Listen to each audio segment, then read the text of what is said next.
And we are live. Hello Hooray! everyone. Hello everyone. I did not I'm mean so to start happy to Minecraft. Hi. Did you say Minecraft? Yeah, Priorities. I accidentally brought up Minecraft. Oh, we're It's on the doing Minecraft great. Yeah, OST. we're doing great. Incredible first impression for the night. All right, guys, get ready. I know we said we're reading Homestuck, but we're actually playing Mindstuck. Anyway, get ready. God, no. Hey, get down to the mines. I need some help. God. Yeah, the children long for the mines. Oh A my VOFT god. Mindstuck stream would be pretty fun, actually. Like genuinely. Go ahead and file that under things that we might be able to do for that one thing. Oh my god, we can finally become Minecraft YouTubers. I personally Oh my wouldn't do it for God, that where one are the thing. children? No, Sorry. stop. Rags! God damn! No. That's Bad. not what I was meaning Bad by the joke. joke, but I realized it as I said it. Bad joke. All right. Anyway, That would make it better than most YouTubers. we are here. We are here. We are nearing the end of Homestuck. There's actually very little for us to do from here. Cuz we're like over halfway through Act 5 Intermission. Sorry, Act 6 Intermission 5. Do it to streams on. What? Go ahead. But yeah. So yeah, it's crazy that we're there. Hello everyone in chat. Anyway, I am your host, Melanie Archer, and I am here for once without Salted Pearls. Pearls is sick. But we do have River, as always. Oh my god, hello? Hello, it's me. Hi. Drax is here as well. Huh? What? I am? What? Yeah. How did I get here?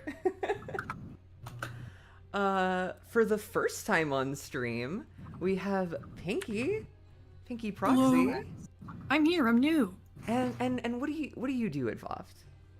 I voice Follow Cold Terrain for the front sim dub, That you do. and that's it. But I'm very happy about it. Hell yeah. That's all starting to come out starting New Year's. Those are gonna start going up. I'm so excited.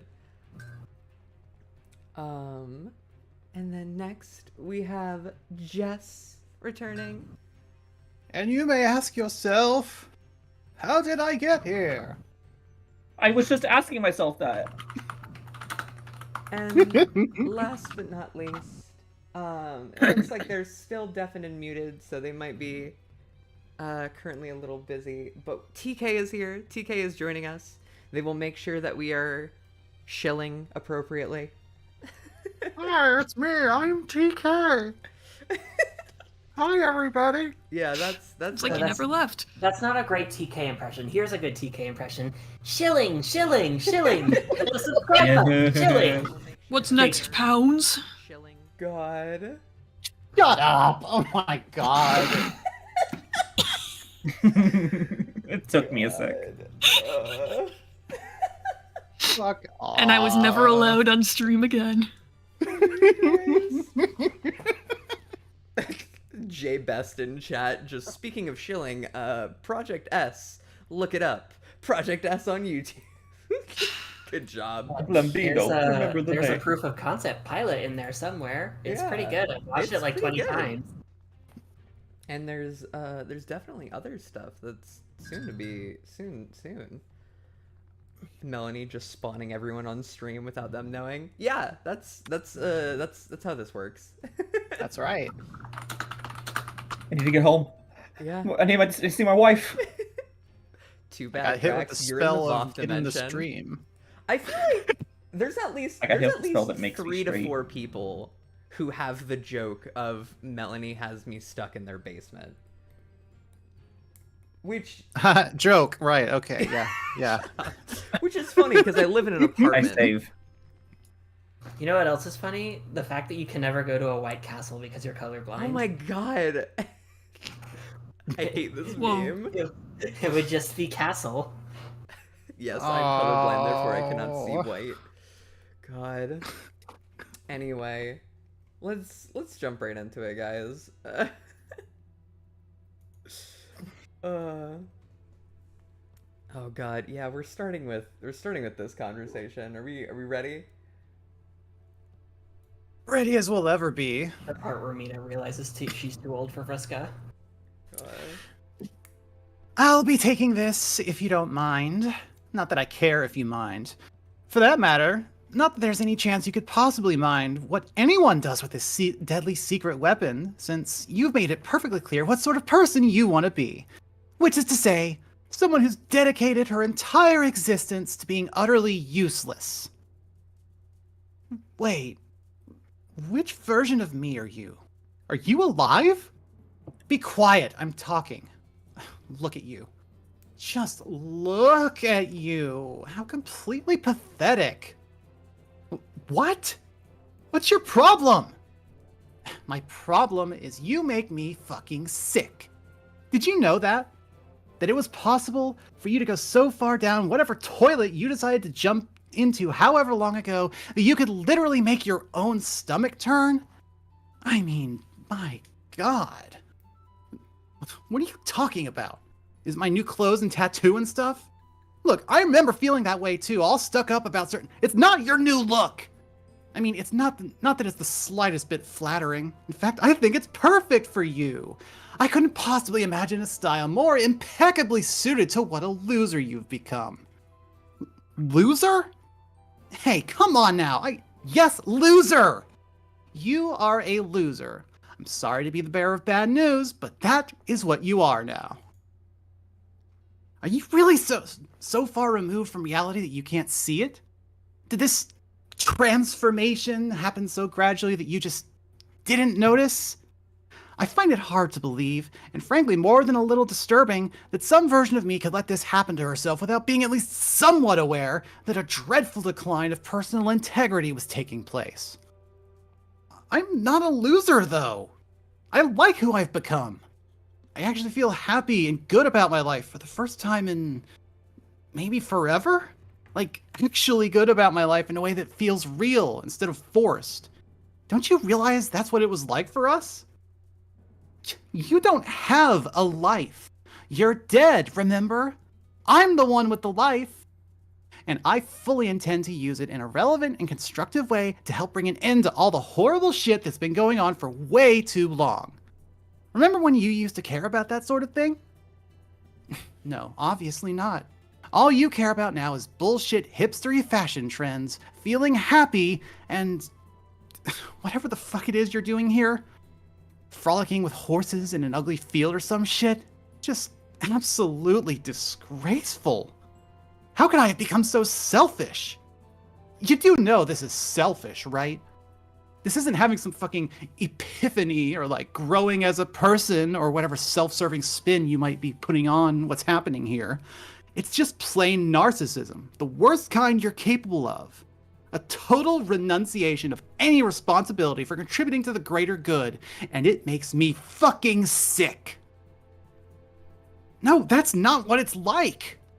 You don't understand. You haven't, like, been through what? I've been through plenty. Don't get patronizing with me. How did you die again? Weren't you being stubborn and insisting on going off to fight Jack, even though that was obviously an ill-conceived plan that was going to get everyone killed? There it is again, making it all about you, even when trying to be heroic. You let that need blind you, and you did something really stupid, basically leaving no other option but for you to get killed.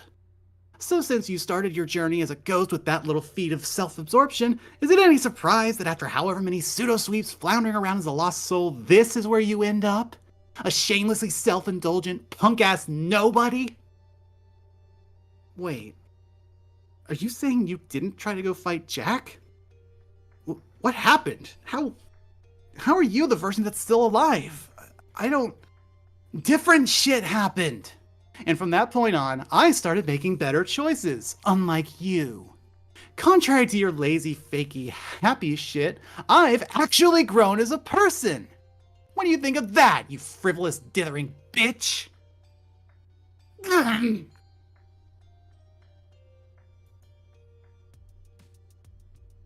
Honestly, I can barely even stand to look at you. I should really get out of here and spare myself the nausea. Yet I keep standing here wasting my time, dishing out this well-deserved smackdown. Maybe I'm paralyzed by disgust? Why are you being so mean to me? Mean? I'm just telling it like it is, sister. The truth is often harsh. That's something you used to understand. But now you appear to be the physical embodiment of everything I detest.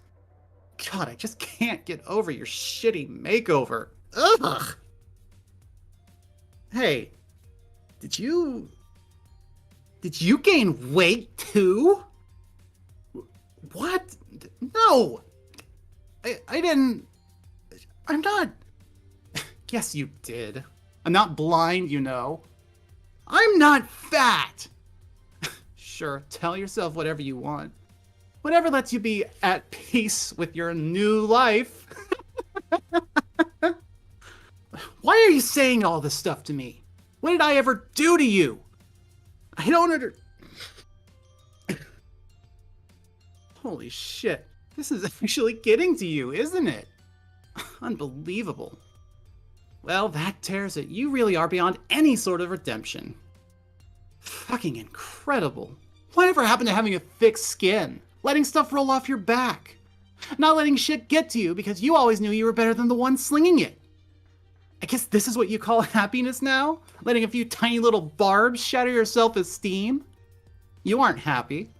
You're a hilarious train wreck combined with a sad punchline, and I'm shamed to share an identity with you. Stop it! I think it's really funny that did you gain weight line inspired the fucking the comic that VOFT made at one point that got us into 4 cringe compilations. Sorry, it was 3. I'm not familiar with this. Oh my god. It was I during don't even know it what was- you're talking about. It was during one of the VOFT splits, and it was like Dave coming up behind Vriska and is like, "Yo, is that your Doom self?"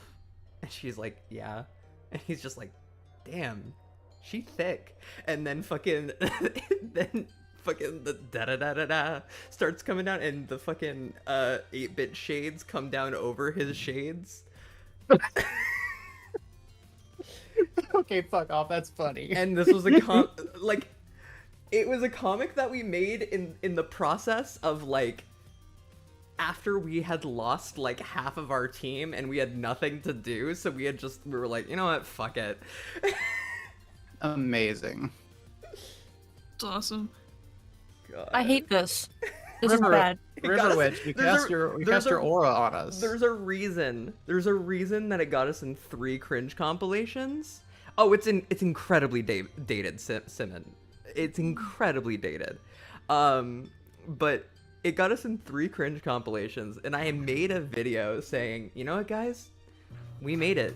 This is the peak of VOFT. We got put in 3 cringe compilations. Amazing. Oh, don't worry, Sirket. I'm done here. I'm off to go do something useful, like winners do. Something you wouldn't know anything about anymore. Just leave me alone! How can I... How can I have ever been so awful? Okay, this is just getting embarrassing. Time to shove off. Though truth be told, I should probably delay killing Lord English a little longer, just so he can put you out of your misery. Just go away! I hate you! Your wish is my command, loser! Time to go get some awesome shit done and grab the reins on a relevant, proactive existence. Shit, I'm feeling more adventurous and worthwhile as a person just thinking about it. Anyone who feels the same way is more than welcome to join me. Say, how about you, punky-looking Paishes? Does that sound like it might be the cut of your jib? Don't talk to her! She doesn't want anything to do with a piece of shit like you, and neither do I! Take your stupid treasure and your smug garbage about relevance and get the fuck out of here! Come on, Mina! ditch this evil hag and go find something else to do. Hello, Wolf Kitty in chat. Welcome to stream.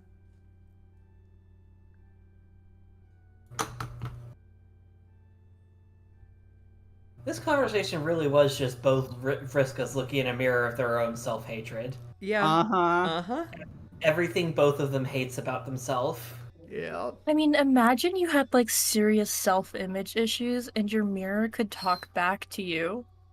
Oh, I mean, no. isn't that just Dirk and Hal? A little bit. A little bit. If I were in those shoes, there would not be intact mirrors in my vicinity. Mina? Hi, Simon. Sorry. What's wrong? Come on. Yeah, Vriska? Listen. What?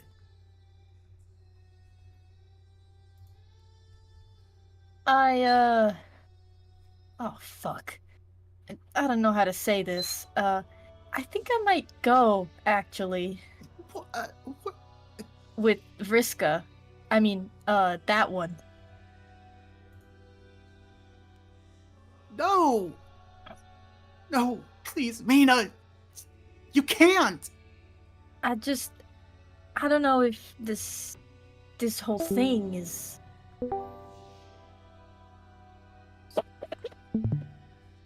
Sorry, the yippee got me. Fuck. Mina, no. I'm not, like, agreeing with her on a lot of that stuff.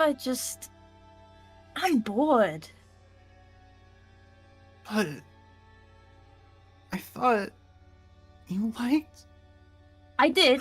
I mean, I do.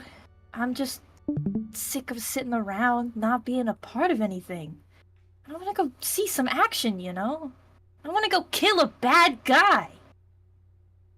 Okay. Yeah, I get that. Hey, me too. Look, see? I do too. Forget what I said. We can go fight him together. Just... not with her. Okay? I couldn't handle that. It can just be you and me. Yeah, see, I don't know about that. The thing is, I think what I'm saying here is, as great as it's been, like, really great, I think this has gotta be it. It? Mm, No. No, no, no, no, no, no, no, no! Why? Rena, please. Don't do this. You heard the lady. She's made up her mind. Stay out of this! Rena, you have to stay. I don't know what I'll do if you're gone. Hey, I don't have anyone else out here. I'll be all alone in this fucked up place. I never told you this, but it's terrifying here. It's terrifying being dead and having to live through memories forever and dealing with the fact that nothing really means anything. It's infinite and dark, and it's all being ripped apart. And you're the only one who ever made me feel good about being here. You're the only one who made me feel good about being anywhere. Please, don't. Mina. Ugh. Vriska, damn, what? Why is this shit so hard? Not even lying, this is like the hardest shit I ever did. I can't even fully explain, it's just how I think it's gotta be. But it doesn't. You don't have to do this. Yeah. I think on that point, we're just gonna have to LG to dis-LG. I cannot believe You are doing the fish pun thing while you're breaking up with me! Sorry, sir. Tis the way of my peeps. God. That's so fucked up. The fish pun thing coming back. Yeah. Alligator, I'm out! Like, what the fuck, bitch? God. Paishes will have no This is fucking tact. Vriska right now is literally being like, Okay, dude, let's make out. Okay. Why? I think maybe she's like, instead of, okay, dude, let's make out, she's more like, please, my only pillar that is still anchoring me to not losing my absolute fucking shit, stay here, and don't dump me for another version of myself. no, you're right. Okay. Here's the thing. I don't think any of that shade just thrown at you was true. I like you a lot and all, but like, she has a point on one thing, which is, you changed a lot. Not better or worse or anything, I ain't qualified to make that call. Just different. From the way you were when we met. Just different from the way you were when we met. Happier, I guess? Dunno, man. If you say so, then yeah. What I see, though, is somebody who gradually turned, like, vulnerable as hell. And that's scary to me because of the way I am. I don't think I'm really the sort of person to be trusted with those kinds of feelings. See, the problem is, you don't actually know me very well. Nobody does. And the main thing about me is, that you gotta account for, or I guess I gotta account for on the behalf of the feelings of people I don't want to see get hurt is, how do I say this? What you need to know is, like, I'm bad.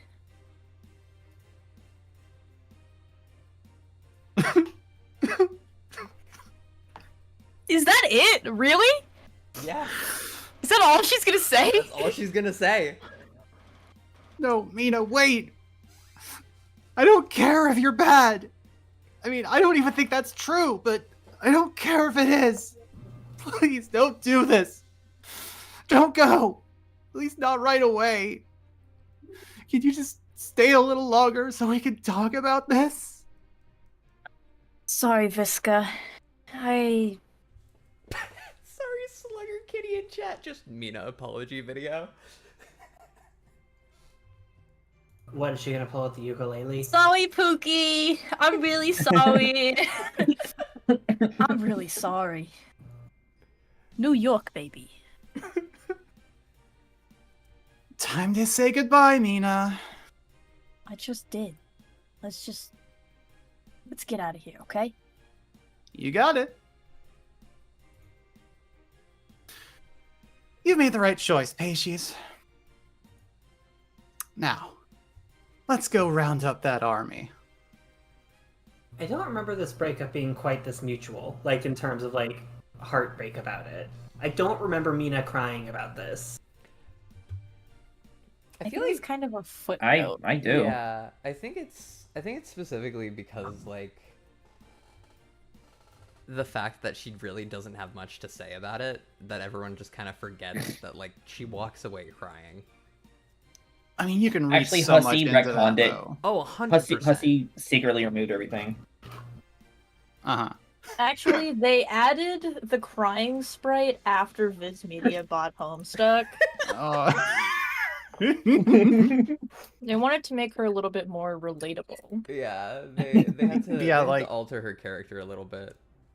Breaking up with someone you still love because you think you're too bad for them to be around is like, ow. Man, we can't have evil as lesbians. As someone who's been there before, it hurts. It fucking We gotta hurts. make her morally gray. I've also been there.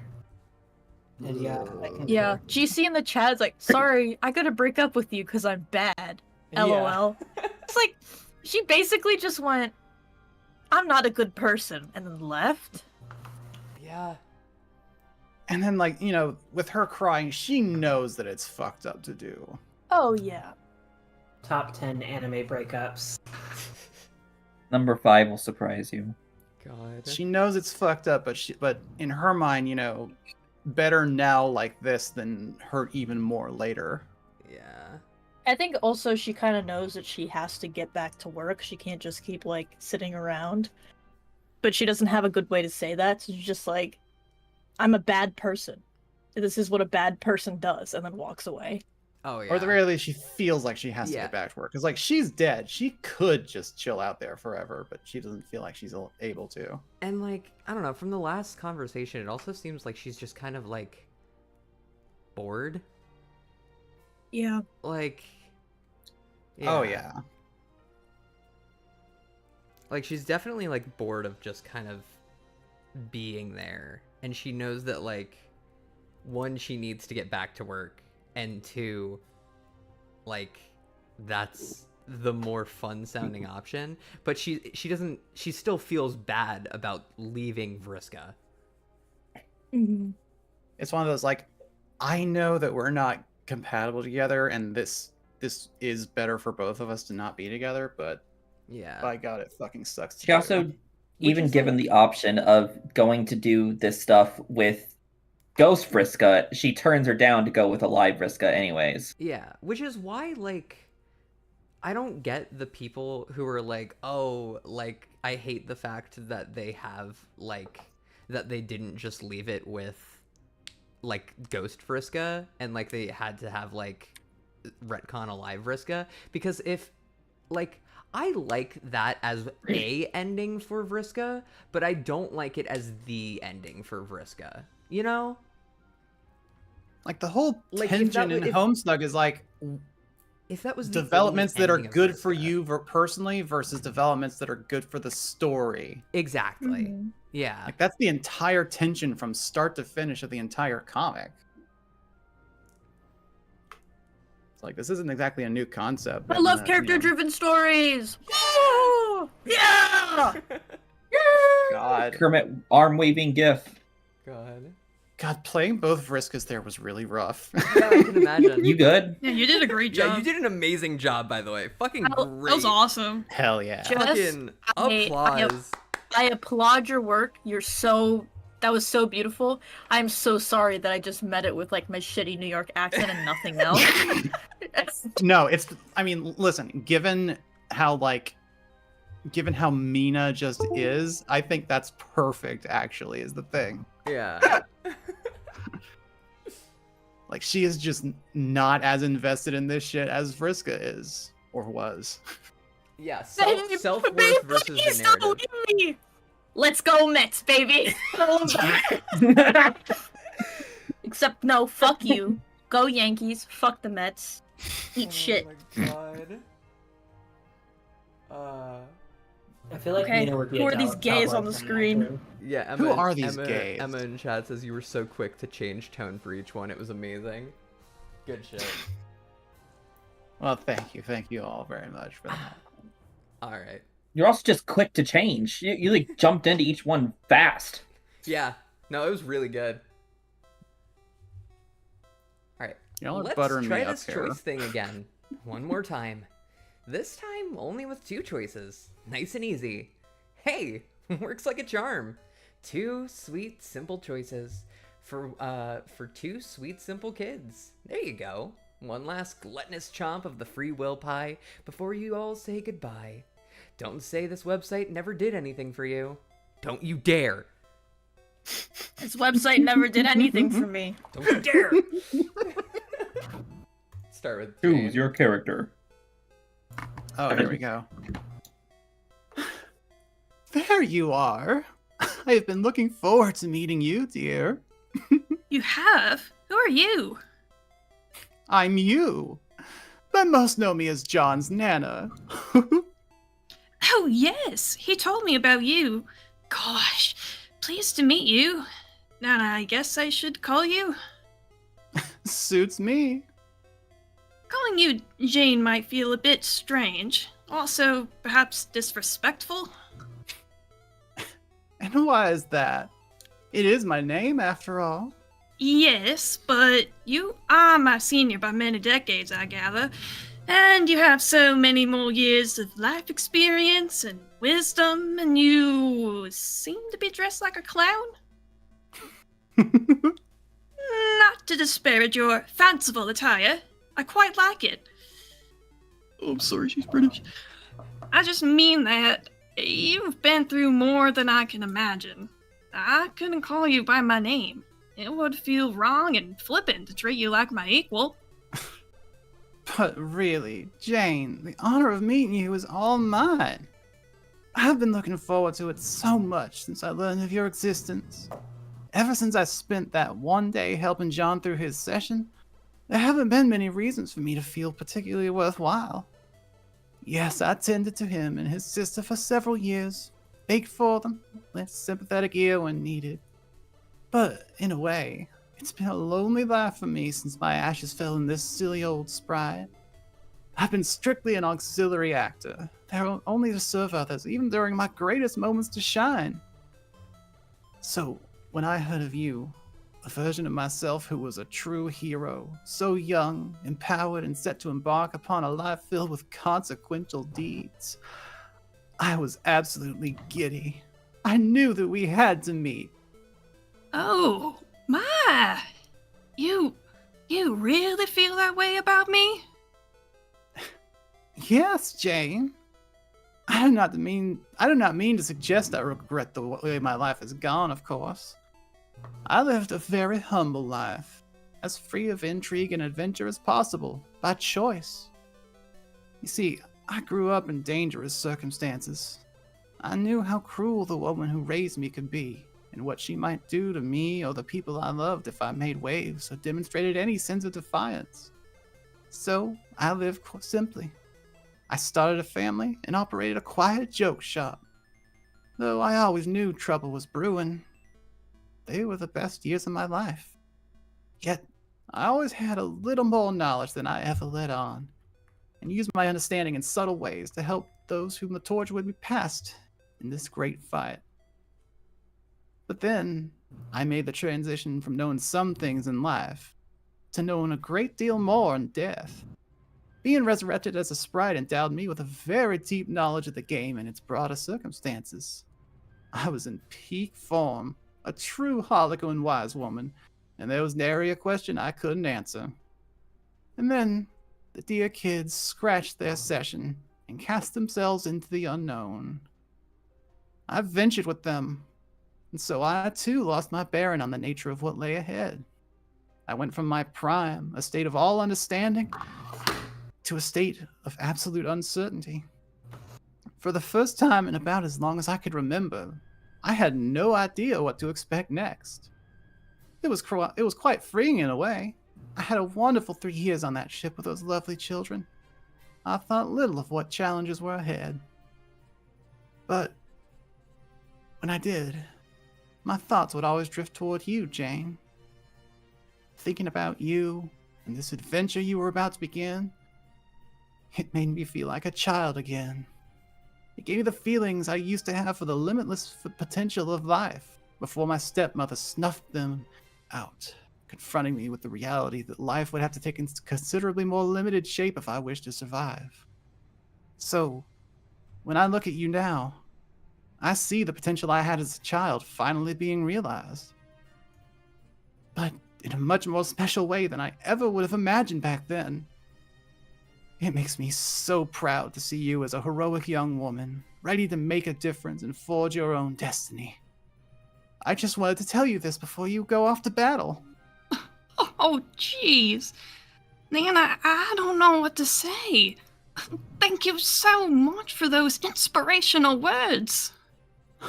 I think John was really lucky to have you as a sprite. Not to mention a grandmother, of course. It's no wonder he appears to have his act together. Maybe I would have been better off if I had someone like you to advise me from the start of all this. Maybe I wouldn't have felt so lost. It's normal to feel lost, though. And believe me, needing to find your own way in time will make you a lot wiser than having an old lady around to spoon feed you all the answers. In any case, you have me now. I think it's been quite a long time since John has needed my guidance. The boy has grown so much since he clobbered me with a joke book on that fateful day. From now on, I'd be pleased if you would consider me your sprite. Wow! Oh my goodness, yes, please! In fact, I heard from the cat girl that you and she are on healing duty in this spectacular fray coming up. It so happens that healing is my specialty. Next to baking, of course. And pranks. Why don't I assist? That would be great too. Oh, and Jane, one more thing. Just so you know, there are actually two of me.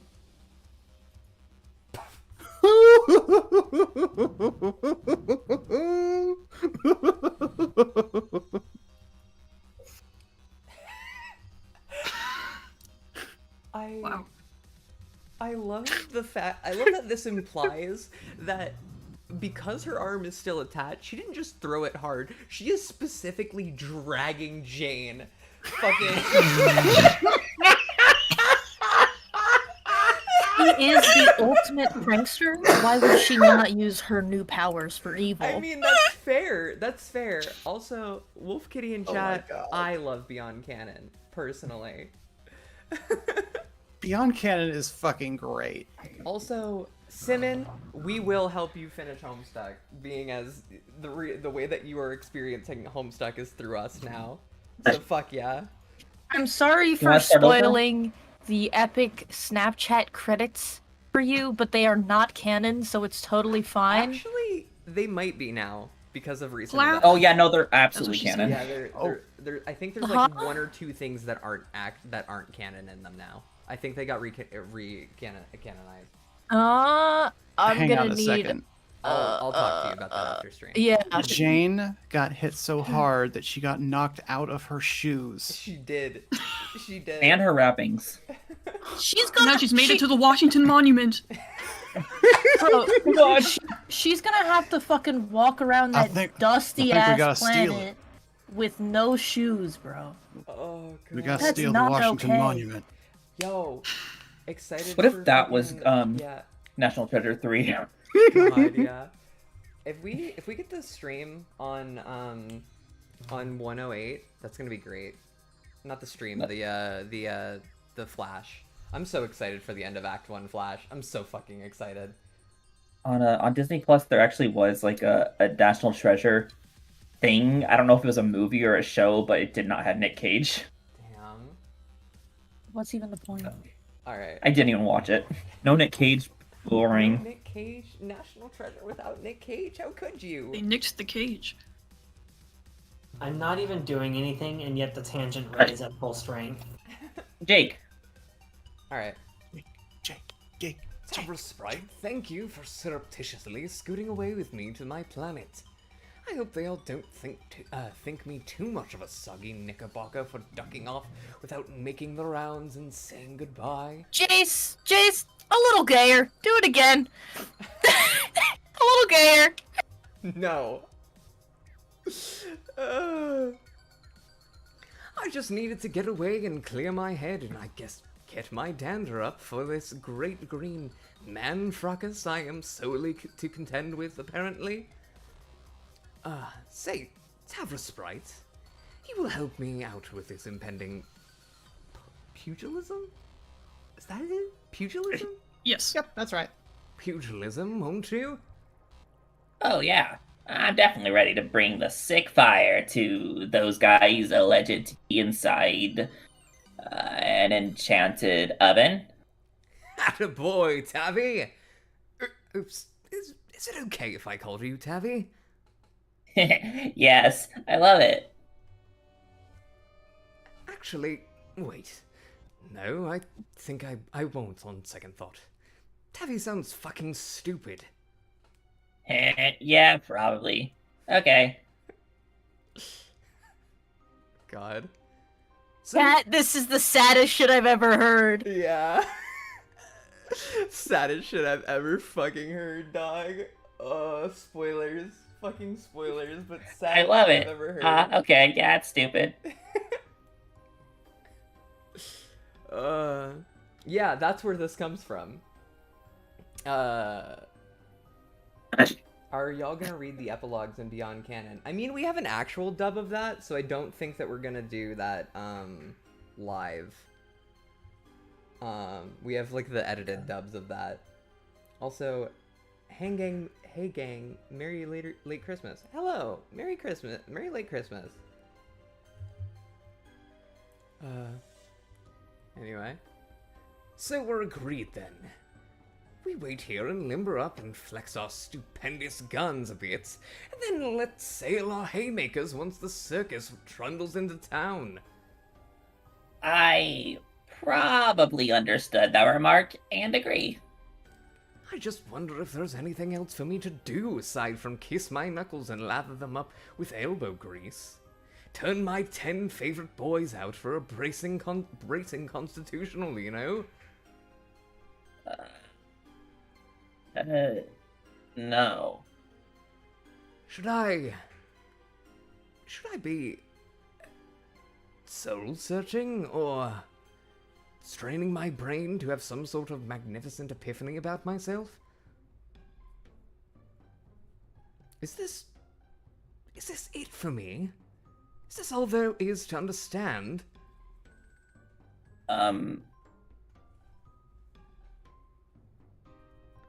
Maybe there's only so much ragged wood a man can scrape from a barrel's basement.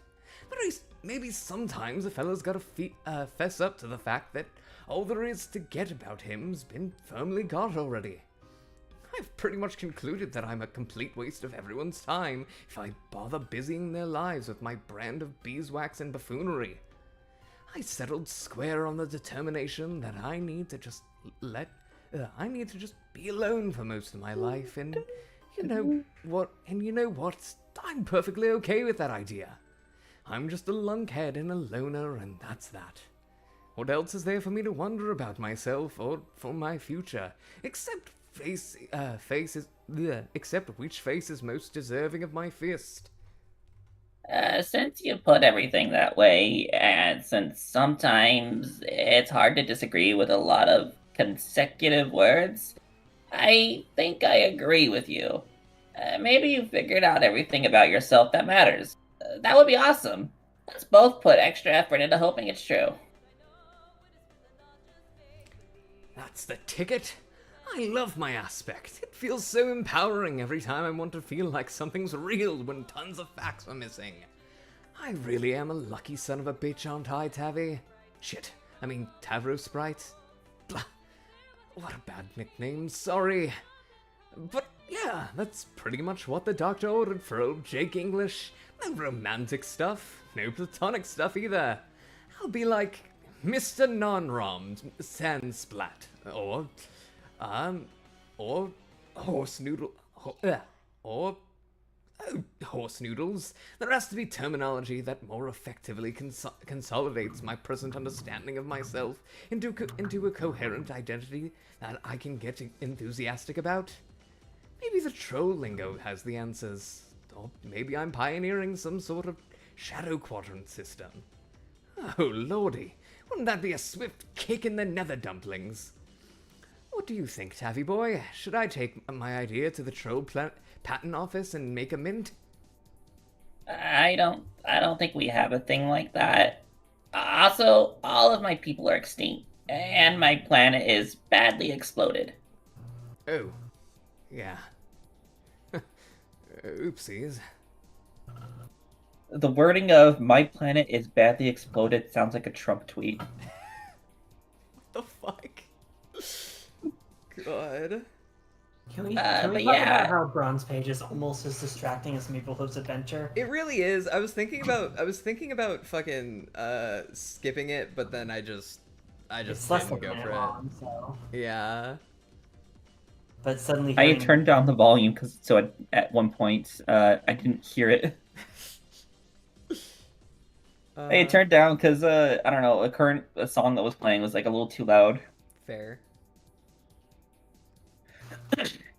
But yeah, tragedy situations not in consideration. I sympathize entirely with your social impasse, causing not good reflections about yourself.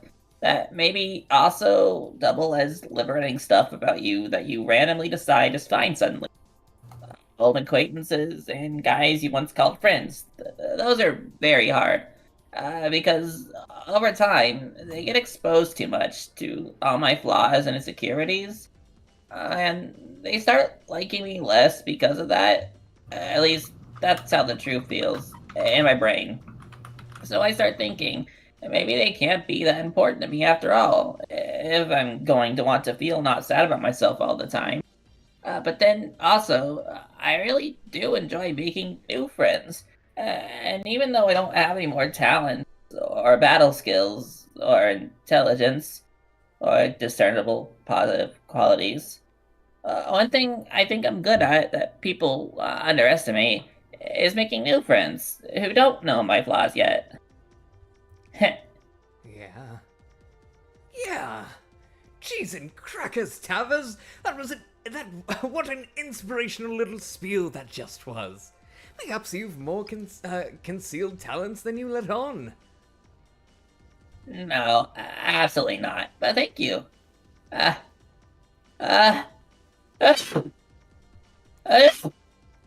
Tavmeister, are you okay? Heavens to Murgatroyd Park Tavern. Murgatroyd Park Tavern, you. What's the matter? Jesus fucking Christ.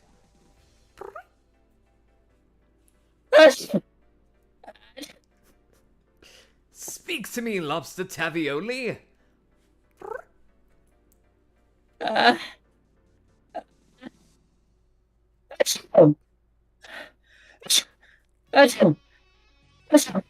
Hey, Ricky Ticky Tavi, lay it on me, bro. Do you need to go to a hospital or what? I All don't know those if it's just my sneezes. browser. Did they all clip? The sneezes.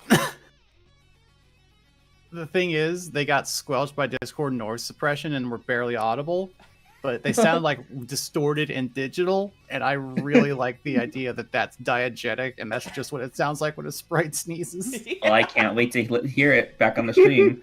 I don't know if it's just my browser or like some weird uBlock extension going on, but the image for Jaspros on the Homestuck website completely broken. It does not appear. Oh, insane. Oh, Pat Trap with $5. Oh my god, thank you. Sorry, can't stay Hey. long, but hope the session goes You well. for the Also, $5, Pat Trap! also, here's a random cracker joke. A bee goes into a bar, 2 hours later it comes out buzzing. It does. God. I don't get it. He drinks a lot of beer. And buzzed means drunk. Oh, okay. Yeah.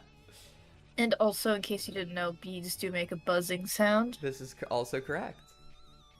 I'm but too yeah, busy toasting bees to hear them. someone Just want to check real quick. Do you guys know what Ricky Tikki Tavi is? No. Yes. I think so, yeah. It's an old book featuring a little a stoat, if I remember right, fighting snakes. Okay. It's a children's book. Cool. Oh yeah. Yeah. I think it's like over 100 years old. Insane. Also, someone commented on it earlier. We totally missed a good opportunity to shill. What? Because they said, are you gonna do the dub of the... Are you guys gonna read the epilogues and Beyond Canon? No, but if you subscribe to VOFT and go to our channel, you can look and we have all of them there in easily accessible playlists. So So you just, all you have to do is click the like button then click the little bell if you're already subscribed. If you're not, click subscribe, and then the little bell. And then, these are unnecessary steps, by the way. And then you click on the channel name, and then you go to the playlist tab. And then, oh my god, there's a playlist for literally anything you'd ever want, including a pony for Christmas. Exactly. Subscribe. Obey. There- If you give me money, I'll spend it on hammers. We have to Also- stop being Also, fun fact. What if this turns into an ASMR stream? So someone did mention to me at one point, that they were confused on why there is a playlist that has both meat and candy being that goes back and forth, that staggers back and forth. If you read meat and candy back and forth like that, things happen at the same time. Oh. It gives you It's like poetry, it's you know? it's better. Rhymes. It's to like read it Danganronpa like that, I 3. think. Yeah, it's like Danganronpa 3. Literally, I'm so glad you fucking brought that up. I'm so glad. No one else knows what I'm talking about whenever I say it's like Danganronpa 3. Okay, Exactly. guys, that's it for me tonight. Anyways, I'm back to the comic. Back to reading. But yeah, Hey. things happen at the same time. Like when yeah. But yeah, you basically read Meat and Candy back and forth, listen to it Meat and Candy back and forth, or if that gets a little too confusing, we do have separate playlists for both. Speaking of which, Jace, when you were streaming last night, I noticed that like some of the meat and candies, they're uploaded in order so that they form a house in between them, but some of them weren't, and it bothered me. I know. I specifically yeah, don't worry about it. I've been talked to about it. And I specifically make sure that candy goes up a minute after meat does, specifically so that it makes the house. Yay! Yeah. Yay! Who's Alright. this? Alright, Jaspros. Anyway. douchebag?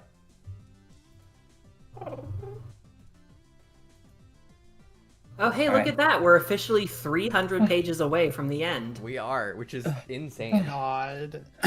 Achoo! Achoo! Oh no. Oh no. Oh no. Are you? Achoo! Relax, my sternating acquaintance. I have just the magic thing for you because I am a magical being squared. Take this curative tablet. It will make those cat allergies slink away as if they saw a raccoon out the window. Oh yes. Achoo! Thank you.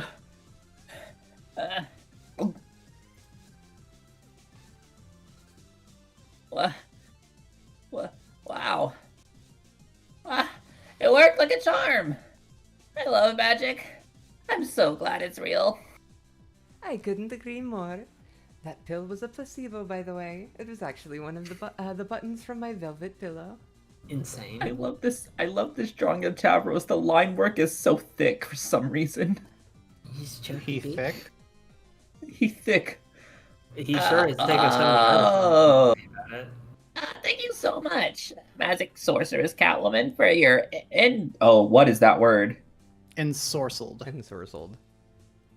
Thank you so much, Magic Sorceress Catwoman, for your ensorcelled curative placebo button. This is going to change my life. Yes, I thought you wouldn't understand what that meant, and that the button would continue to do the trick. I'm so pleased, as usual, to see that I was right. Not that it was ever in doubt. Now, since that hideous brouhaha of spittle, mucus, and shouting has subsided, peace and quiet has revisited these hills, and I am free to do my work. It is the most important work that has ever been undertaken or even attempted in this gloomy session. You there, master of this land, tell me, where is your Colonel Sprite? Oh shit, I'm Jake too, fuck. Not me forgetting that I'm Jake. Christ. Never mind. You don't know anything. I was only asking as a polite formality in a way, since it is right there in plain sight. Jake, drum roll, please. Hold on, I'll go, Don't you dare actually play some drums. It was a figure of speech. Well, hello there, beautiful. Fret no more, sweet princess, for as long as I am here, you will never suffer such indignity again. How could anyone let such monstrous injustices happen to one so dear? What filth would dare to debase you in this manner? To say it was the marginalization of a bright and pure spirit, to say it to say it was murder, this would be too flattering to the perpetrator. What happened to you was nothing less than the desecration of a masterpiece. My mystic kitty cat senses divine that you have been mistreated for a stretch of your life far preceding your demise. I detect that you may have been toyed with and disrespected by none other than the supreme puppeteer of unrepentant horseshit himself. Anyone who would dare claim a greater atrocity has been committed in some godforsaken furl of paradox space. Say it now, and I will hiss and growl and curse your name.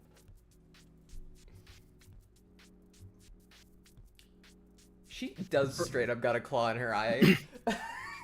Hey, quick question. Has Rose even interacted once with Nepeta? No, but I don't think think so, so. but Jasper's did. Did he? Yeah, I I suppose want Yeah, to Jasper's- Jaspers interact with. There's yeah, okay, so there's Jasper's an chatted obscure. with Nepeta while she was still alive. Yeah, there was an obscure kind of easy to forget conversation. I think it was during the Doc Scratch bits where he was showing little snippets of story, where Jasper's had Rose's laptop and was chatting with Nepeta. I think specifically Yeah. Nepeta wanted to talk to Jasper because Kitty. Yeah, exactly. Plus, That is bizarre. plus Jasper's is an ultimate Rose, which means presumably Lesbian. there's at least one Rose out there who has in fact interacted with Nepeta. Yeah. Yeah, it's this one. You are gorgeous, dear, sweet Nevada. You deserve only happiness and fulfillment. And from this moment forward, I shall see to it that those are the only things that you will ever know. I love how just rolling the R's because she's purring has become like a full-on accent. It literally, like, the way that I do the Lejans when I do, like, specifically Nep and Mulin, they sound borderline like French with it. Now that you've pointed it out, I'm no longer I'm enjoying French with it. it. It's only the Lejans, though. Oh my god, that hurt. Yo, she's jade colored. Oh no. This is great, actually, but oh no. She's not even a She's fucking not even a cat. But yeah, there are two ways to read this. One, Tavros is not actually allergic to cats. Two, the fact that the placebo worked on him so well means that he thinks Nepeta is a cat, and so therefore becomes allergic to perceiving that she's a cat. Or I mean, look at that little three Jake mouth. thinks she's a cat. Also, I'm gonna be real. You guys are saying in chat that the Lejans are French. You know what other, like, you know what entire Bloodcast is French? As like a joke, like in my heart, the Ceruleans, because so many of them have like French Vriska. no, because Napoleon Vriska. look at all of the things that Vriska, like all of her fucking, like the Marquis, the fucking like all of the way that she kills her mom with a guillotine, like all of her the things she rolls, Okay. they're all French. Hang They're on. all fucking Hang on. French. Hang on, because you're saying French Vriska, and I have the headcanon of redneck Southern Vriska. I'm seeing a synthesis here. Cajun Vriska. Cajun Vriska's crazy. No, that's good though. Oh, that's good. That's good. I think it works. Alright. No, but then there's also like Remele, who's also French. I'm pretty sure her name's Ramel. I don't know how the fuck I like it's that supposed better to be than Remele. pronounced. Remel. But yeah, Remel. but yeah, and she's French. And then just French coding on all of them. The Ceruleans are French. I just want to see Vriska roll up and be like, Wait, we didn't even read Did that you not read it? Toby Fox. No, I've been waiting. Sorry. All right. Also, I'll say it still- again. I think the most likely answer is the placebo worked not because Tavros is dumb about the word placebo, but because Jake didn't know, and he's the fucking hope guy, and the reason why Tavros is now sneezing again is because Jake is perceiving Nepeta as a cat. I believe it. True. Also, I love it. I said, I can't wait for Vriska to roll up, and then immediately Break Spider started playing. All right. But yeah, Well, it's Jake's fault. I need another magic pillow button. Also, generic client in chat. That's why Vriska hates Jake, because he's British. No, I sure hope Toby Fox doesn't show up anytime soon. Shit. Oh boy, yeah. God, sure hope he doesn't. I can't believe this.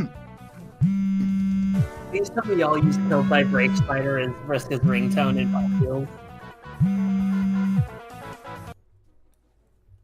I love that this implies that Jake's ringtone for Vriska is killed by a break spider. Nah, she can just do that. Yeah, she Okay. said that. Yeah. She said that. She actually herself. took it.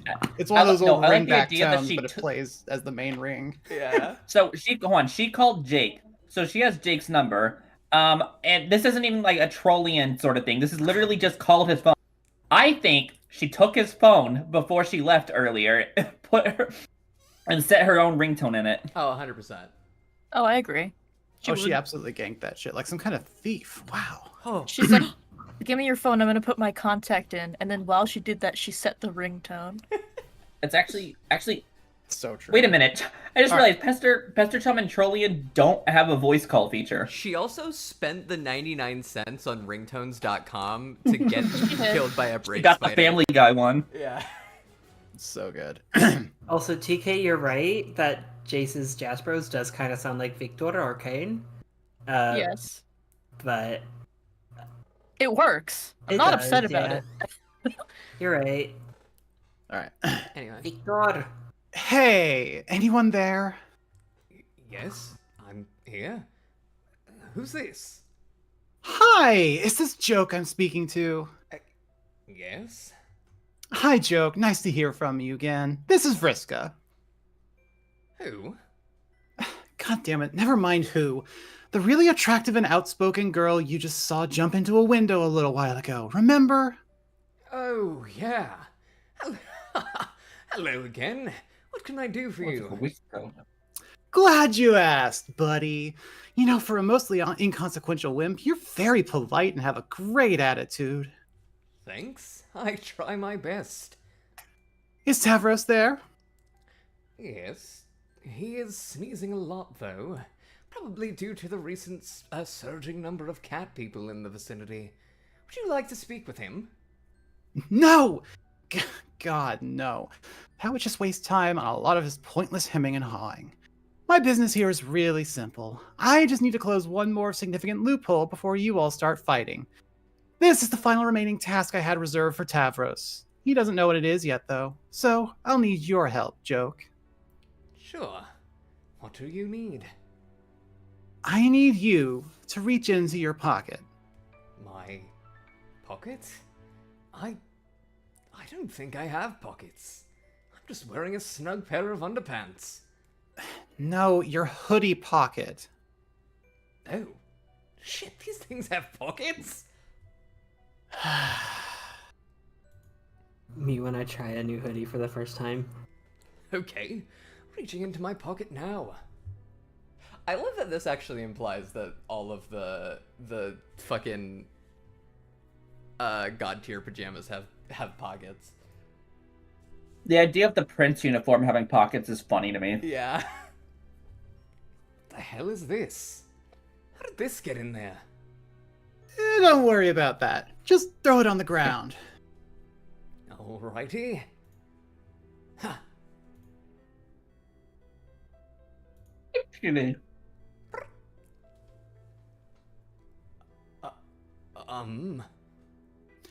Did he take the bait? What? Did the cat pounce on the mouse? Oh, yes.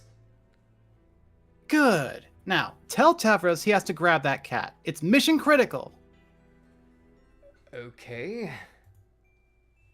Hey, Tavra Sprite! Achoo! Achoo! That bossy Tro girl says you need to apprehend this feline I have apparently summoned. She says it's really important. Achoo! Why? It's like part of the mission she was waiting to give you or something.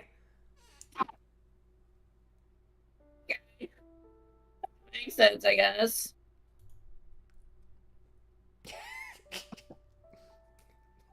Homestuck AU where Tavra Sprite accidentally grabs the mouse toy instead of G-Cat. God, just the rapid fucking cat movements. Cats just do that. It's got catnip in it.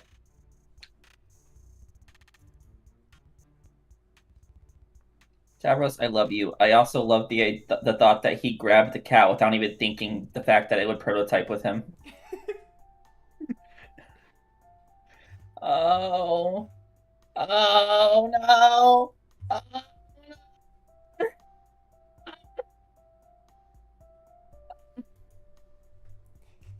Goddamn Discord ruining my eyes. It's just Mike peeking, and I love it.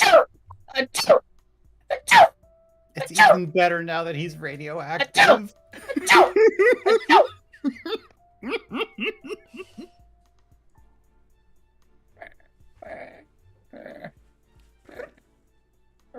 Alright, enough of that. Tavros, are you just saying the word purr? You still there? Yeah. What happened? I had to neutralize another wildcard threat in that session. Who the fuck knows what that first Guardian cat would have done during your battle? Or for that matter, to what extent it's still in the service of the Condes. Cats are pretty mysterious after all. I needed to take it out of the picture. The best way to do that was sweep it up into the body of a person who's much more manageable and mentally suggestible. Tavros can ride out this whole battle while sleeping peacefully now, which frankly is better for him, and a lot better for all of you now that you don't have to worry about another brainless, omnipotent critter scurrying around wreaking havoc. You just have to make sure he doesn't wake up until the action is over. Same rules apply to him that apply to Jade. You know what? People in chat are asking what fucking Jasper Sprite's looking at.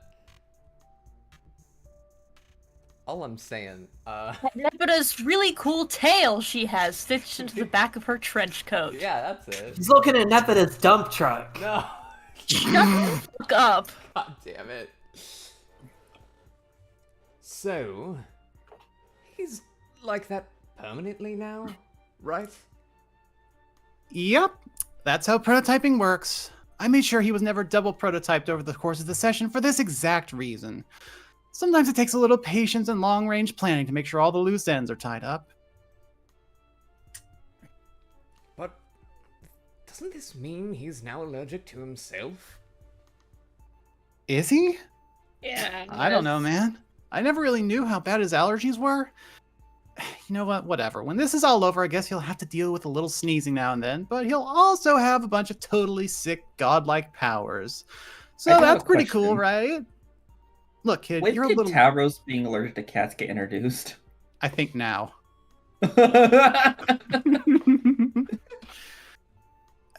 This is the thing he always had. We just didn't talk about it. It probably was mentioned earlier. Maybe. Look, kid, you're a little new to the extended scene of everything going on here, but there's kind of been a long history of people underappreciating how much shit I do for this guy that looks kind of bad, but is actually in his best interest. He'll wake up, acclimate to his new existence, and when the time comes, I'm sure he'll be thanking me later. I see. Yeah, when you put it that way, I guess you're right. Maybe old Tavi's actually pretty lucky to have a friend like you. There you go. See, Joke, you're a lot smarter than people give you credit for. Anyway, I can't stand around all day yakking about this. All in all, this was a really minor chore to take care of. I've got much bigger fish to fry out here in the ring. Give my best to everyone there, and good luck with the fight! I just googled it. There's a conversation between Tavros and Nepeta back during, I think this is Act 5, Act 1, where they start role-playing together before joining the game, and he mentions that his cat allergies aren't... He pretends that his cat allergies aren't that bad in the RP. Honestly.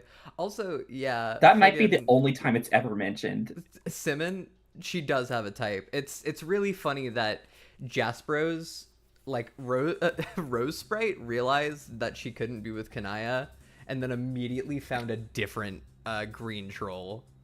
Like, can we talk about that? Women, am I right? Women, am I right? God, you know what? It's also fucking They funny are that this is women. the same. This is the same ahead. page that reveals that Tavros accidentally killed Tinkerbull by running him over. Oh. Incredible. Aerodones. Hey. Oh. Hey, Tana. Forgot it was Friday. Hi, chat.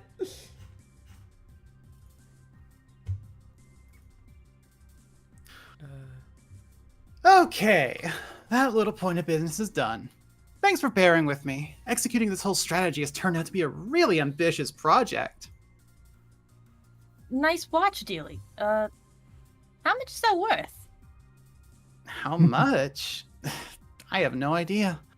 I guess it depends on a lot of things, like the units of currency, the presumption of an actual market for it, its scarcity. Honestly, I just alchemized the thing quite easily, and someone else probably could too. God damn it, that answer was way too complicated. Got a fucking professor of economics over here. Are you saying you want to buy my spider watch?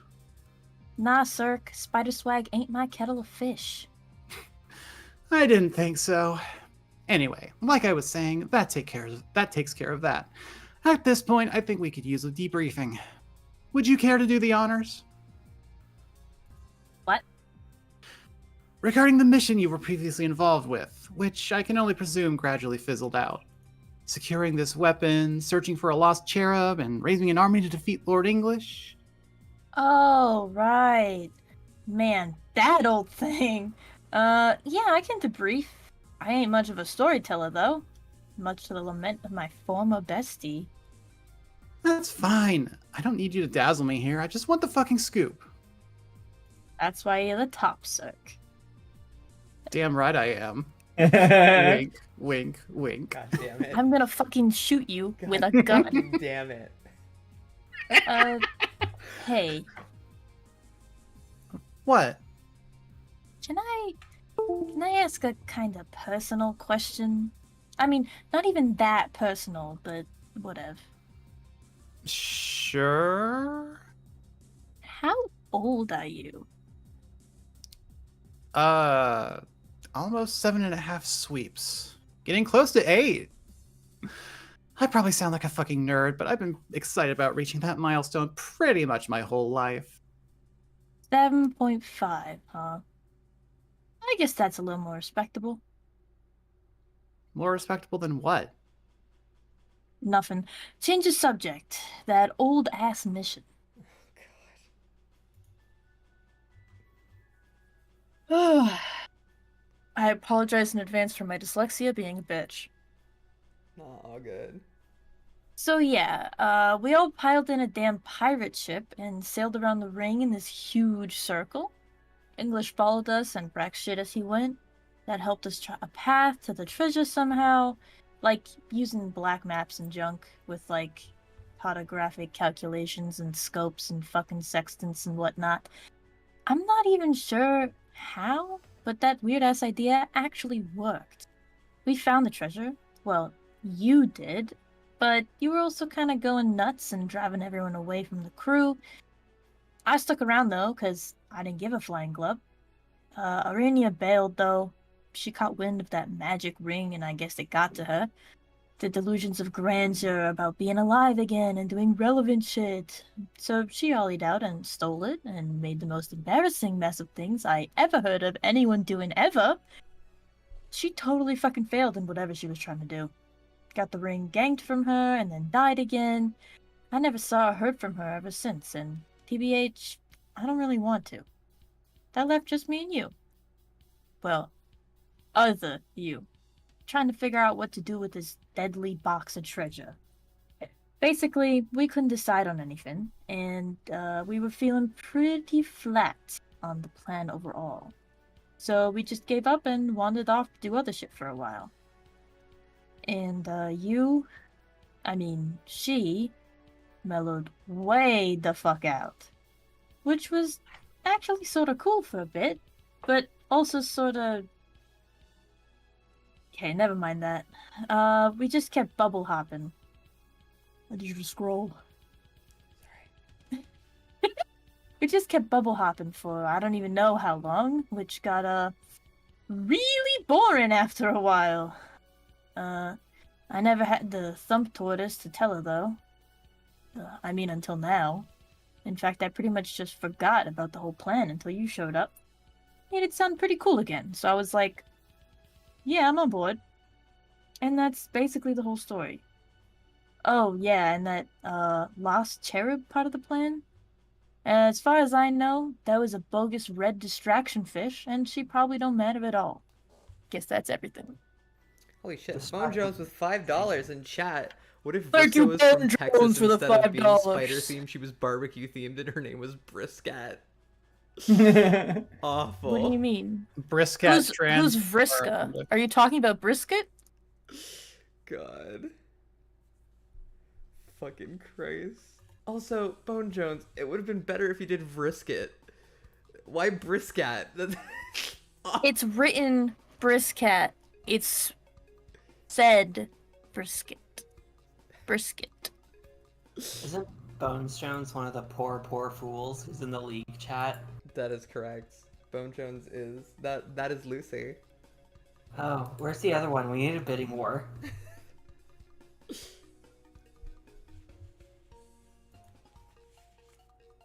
Just for the final stream, we actually just bring Bones Jones on to voice with a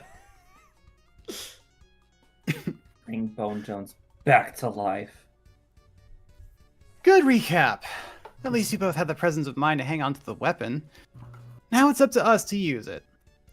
What about this army, though? Still sounds like an important part of the plan to me. Having just the two of us walk straight up to Lord English, Cold Gobble Fiend. What the fuck is that word even supposed Cold to turkey. be? Turkey. Oh, amazing. Cold Gobble Fiend? That sounds like a recipe for disaster, weapon or no weapon. An army of ghosts throwing everything they've got at him sounds like a great strategy. Like a sort of buffer, giving us a little space to get ready to deploy the weapon when he seems vulnerable. Yeah, that makes sense. Do you think we picked that up where we left off? Man, I don't know. That was one of the things that made us wonder if it was even worth bothering anymore. It was mostly this whole mind control stunt. Apparently Arania was towing most of the load there. Then she pieced the hell out and got owned. I see. Then, yeah, this is gonna be a little trickier than I thought. Why don't we brainstorm on it for a while? Right.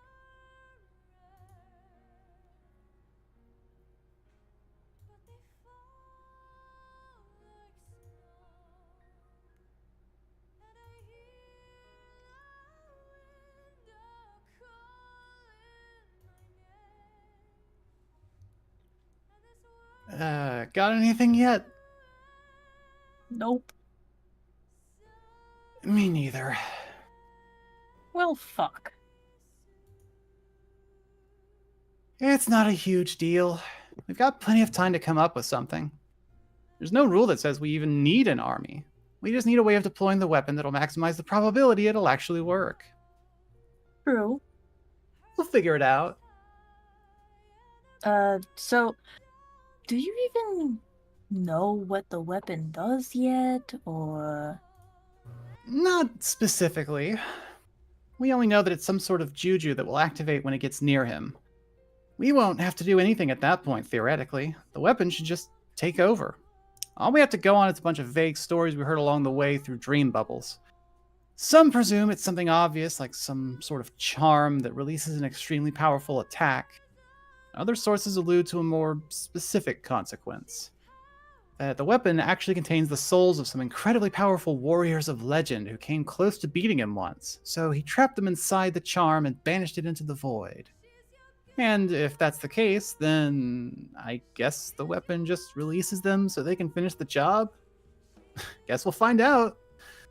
Should be exciting. Still, it's way too risky to try springing it on him without creating a major distraction first. Really, the Ghost Army idea sounded like the perfect approach. No wonder that was the original plan. Whose idea was that, anyway? Yours? Yeah, I figured as much. There's got to be another way to get that off the ground again. I guess we don't have my ancestors' advanced abilities anymore, but at least we have mine to work with, right? If you say so. So, between my mind control powers and your, what was it you do again? I make fucking money, bitch. I see. Sorry for doubting you, Mina. That's, I'm sure that'll come in real handy. Oh, you roll them eyes, Sick. You ain't a ghost. You can't get away with that shit. Hey. Huh? What the hell is that?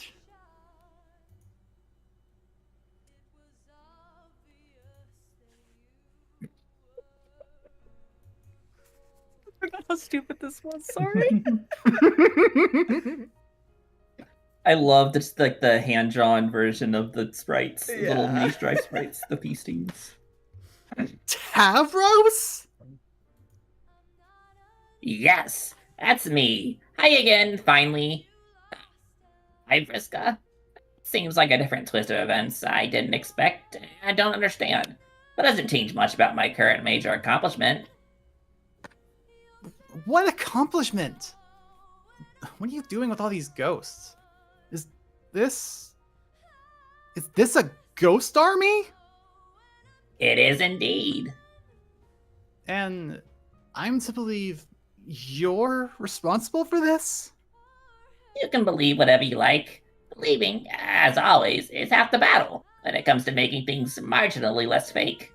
The fact that I personally built this army myself is going to be a fact, whether you decide to believe in it or not. Oh, bullshit. You must have had help or something, or used some kind of trick. Tell me the truth, Nitram. How'd this get done? Who was pulling the strings? Strings? Who is influencing the minds of all these ghosts? Me. Well, not presently, but I did before, and now here they are. And now here they are, following me. You? You must be joking.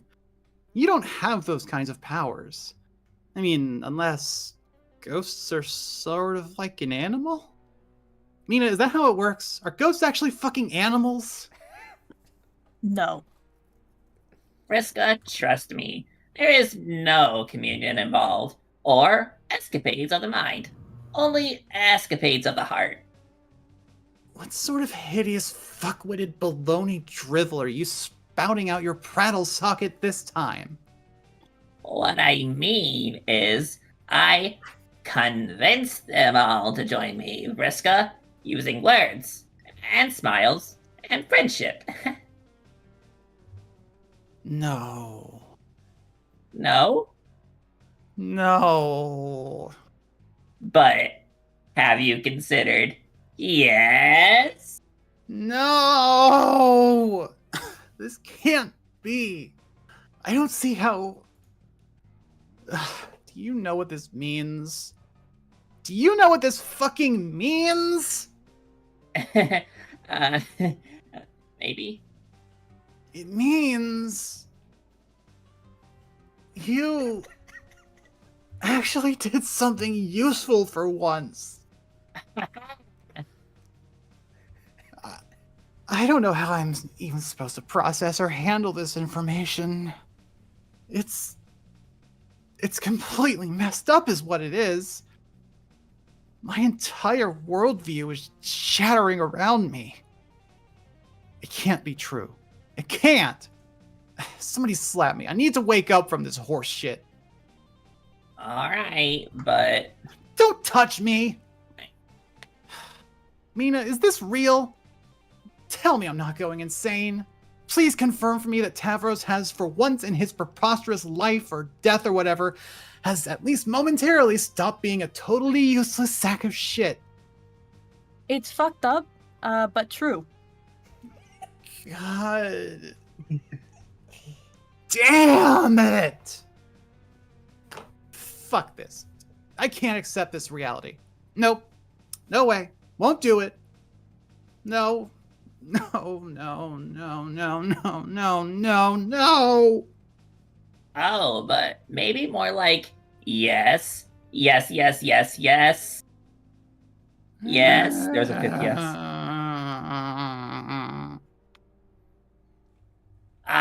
Yeah, bitches. Or feeling that's something less discourteous to women to call you both. I bet you never saw it coming from your once dear and loyal swabby. That's your poop master. That your poop master would come through. That he too would enjoy a successful and gratifying arc of personal development. Ooh, it feels so good to do a conclusive thing that absolutely and beyond all question retroactively vindicates me as a person and erases all of my flaws. How's that feel? You charismatic and cunning, unpleasant lady? You like that? You winner? Do you like how, figuratively speaking, I just siphoned the urine out of the idea that you're all that and I'm all shat? Do you like getting owned? Because that's maybe what you're currently getting now. Owned. So, might I invite you to suck it? Stop.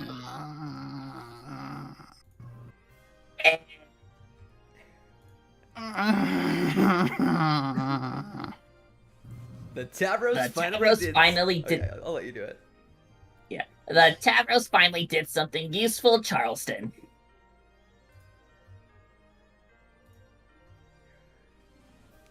Tavros. The Tavros get to have a successful character arc shuffle. Tavros. The Tavros tells Briska to go suck it, Cabbage Patch. Tavros. The Tavros is feeling pretty pleased with himself all of a sudden. Air guitar. Tavros!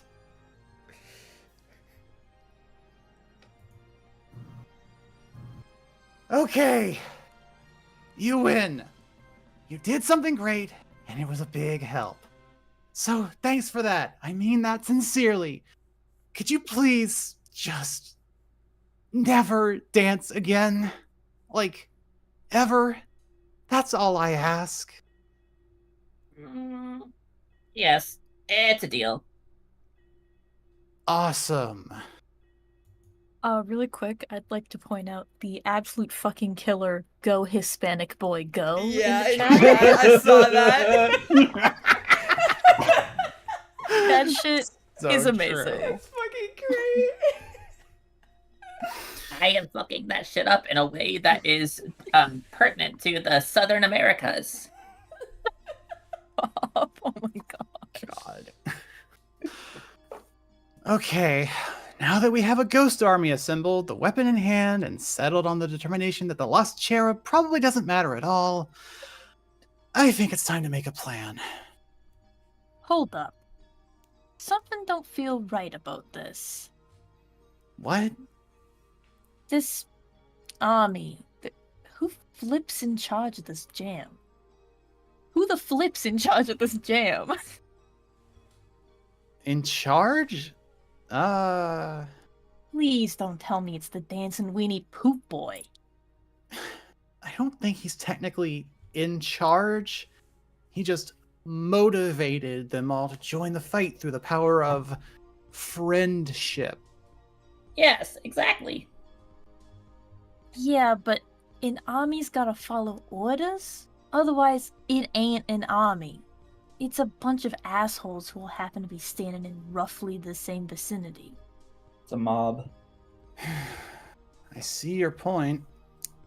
You scrolled too far. Oh, Yeah. I didn't mean to. I see your point. What are you suggesting? I should rule the army. Rule? Don't you mean, like, be the general of it? I think that's usually how it works. Hell no, Glubberfucker. I should rule the Sons of Fishes. It's in my blood. Also, I fucking wanna. And I probably won't take no for a clamser.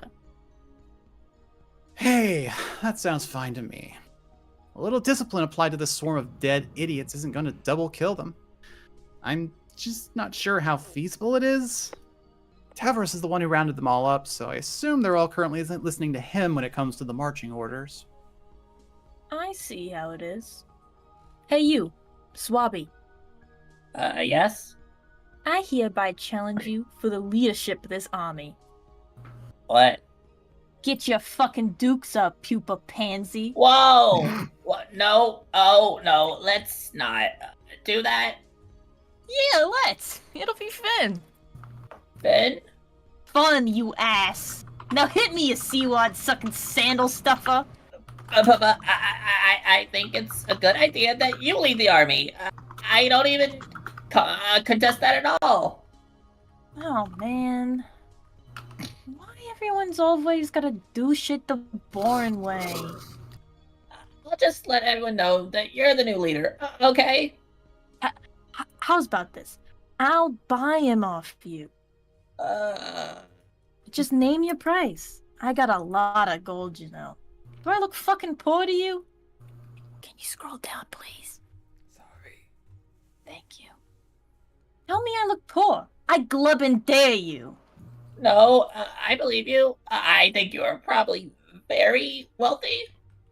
Then tell me how much gold I need to unload to make this shit happen. But I don't want gold. Firstly, I really doubt it even has much intrinsic value in this contest, because we aren't even on a planet whereby such ores are scarce. We're just in an abstract field of fleeting illusions, and there's certainly no market of exchange anywhere here that would dictate the fluctuating price of such a commodity, or even monetary basis of comparison for that price, if it actually exists. Why the shit is everybody a fucking economist all of a shitting sudden? Pedantic motherfuckers don't know gold equals riches, period. It doesn't have to be an argument about gold or economies or anything else. I said it's a good idea that you lead us. I like that idea. Alright, fine. Go ahead and be nice about it. What do I care? I fully recognize through the customary traditions of normal culture that you are the one who is most fit to rule. And while I may excel at friendship temporarily, I don't have the leadership things of being harsh and bossy. But those are leadership things that you have, probably because of your blood. So starting now, I completely defer and prostrate myself self, or wait. So starting now, I completely defer and prostrate to my new empress.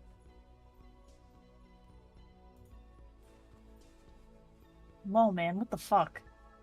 Your Majesty, Uh, I exist only to do your bidding, suddenly. Tavros, will you get the fuck up? No, don't. Stay down there. Exactly like that. Of course, Your Highness. I think I like this. I think I really like this. A whole glubbing lot. This feels right, yo. Mina learning something about herself in this moment. Dude, I think she likes boys bowing to her, on their knees, groveling. And stepping on. No, stepping on them. No. Please What step use on of me, my classist empress. rhetoric does to a Unfortunately- person. Unfortunately, this moment does create one of the best panels in the whole comic. Yeah, good. Excellent work, Swabian Chief. I hereby promote y'all from Poop Master to Poop Lord.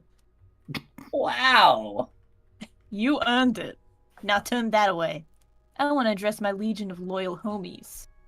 Yes, my liege. Tavros being promoted to a poop lord here is also part of my John ship. God. Oh my god. Listen up, boys and girls. That was way too easy. He's so cute. He's just happy. He's just role playing. He doesn't see this as a problem. Adorable. Listen up, boys and girls. I am much for inspirational speeches, but here go. I'm not fucking reading that. How the fuck Anemone do you way. say that? Anemone way. But here goes one anemone way. So, whatever, and listen the fuck up. We're rooting for the fucking Yankees tonight. Your friendly Let's go, Mets. sandal-packing poop lord just flipped the keys to this bitch over to me. So as all y'all's former heiress and current empress, I hereby officially decree I'm the boss now. You gotta do what I say. Follow my orders to the letter, not just because all of our ghosts are at stake and existence itself depends on it, but because I'm the bomb. And all the shit I say is cool and right. Most of you got some good fighting skills or some powers or some shit. God tier ghosts, I'm looking at you. I don't know what you... Sorry. The I music don't is know what really you- working here. Yeah. I don't know what you all can do in them PJs, but whatever it is, you better fucking bring it. The rest of you without powers or even, like, modest combat ability, just, I don't know, throw your damn torso at the guy. For real, every individual flailing and screaming body is gonna count for something in this goddamn mess.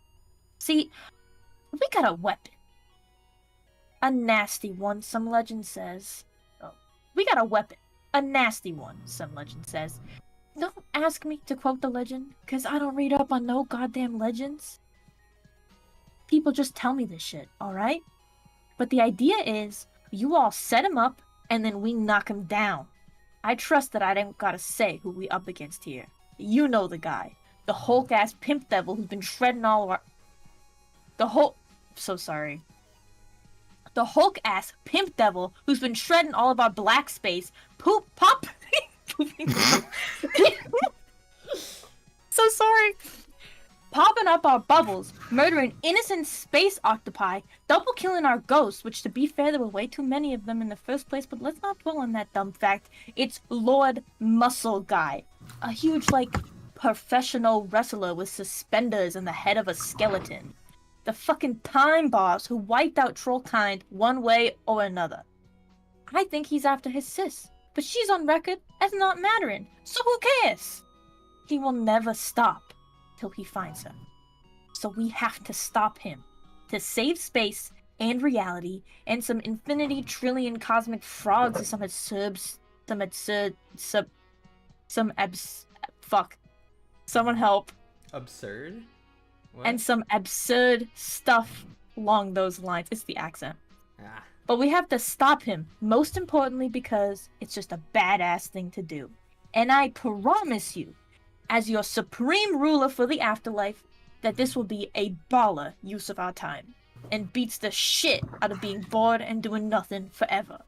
So I ask of you, as humbly as I can while talking into consideration I'm the best one here by approximately 20k leagues or so, who's with me? The answer is all of you. All of you are. Because I command it. But it's cool. I know you can do it. Because I believe in every last one of you. And also, you have to. Because if you don't, I'll feed you to Lord Kingfish myself.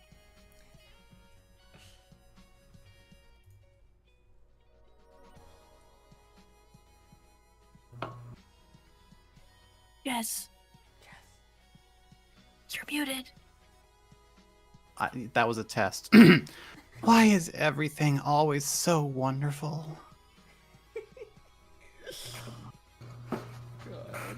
Are those hearts in the image? Those are hard. Yeah, it's hard. Bitch, you are gay. Oh god. Holy here it is. fuck, really? Here I it didn't know is. that.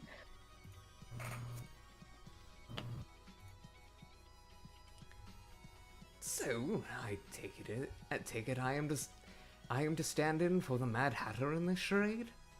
Yes. Except, wasn't the Mad Hatter supposed to be, like, in charge of the tea party or something?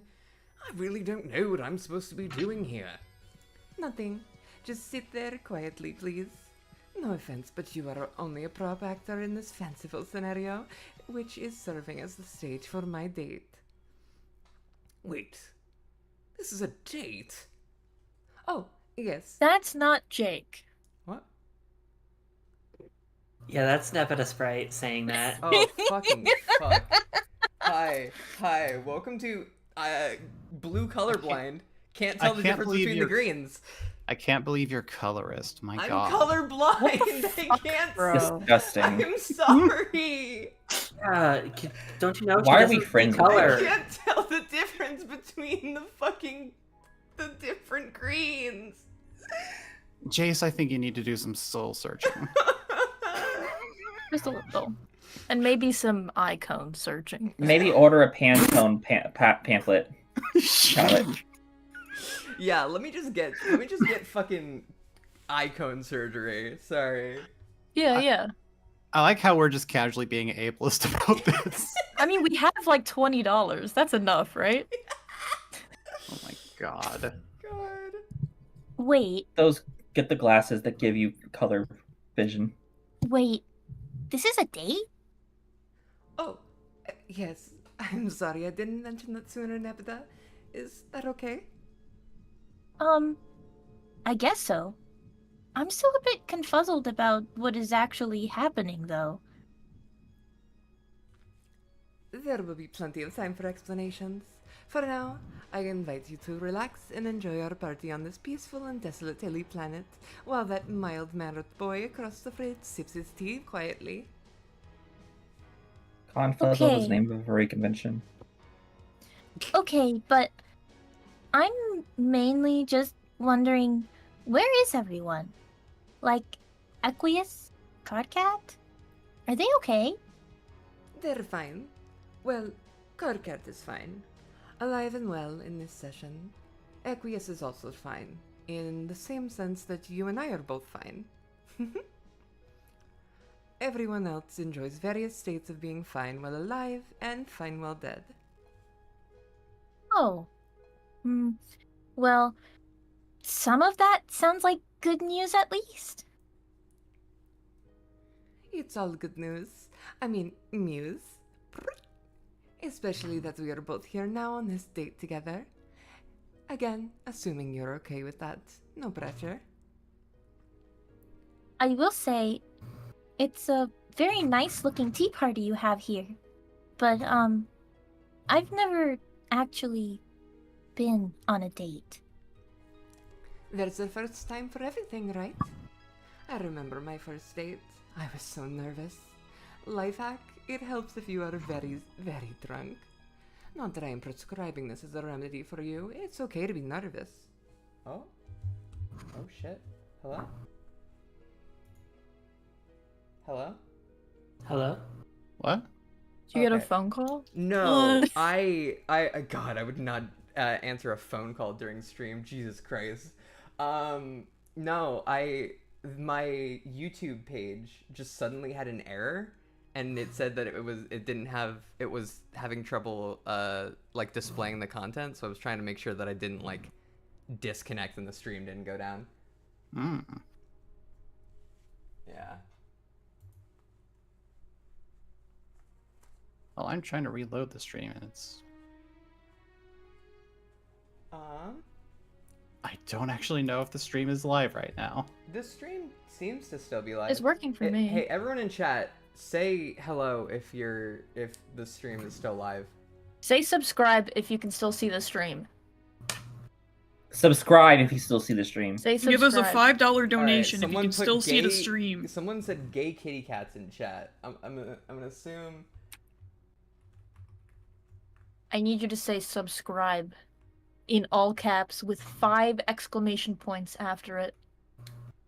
The Cool. first person Okay, who everyone does it says with the 5 stream is still exclamation live. points earns Cool. my love. Sick. Thank you. I hope y'all don't mind. I'm mildly distracted with a cat in real life. Jason Wow, in chat. cats Subscribe. distracting people? Meanwhile, I'm just editing Crush Rider, waiting for my next line. I don't think you get any more lines, actually. I think Is all that the 5? That's 5.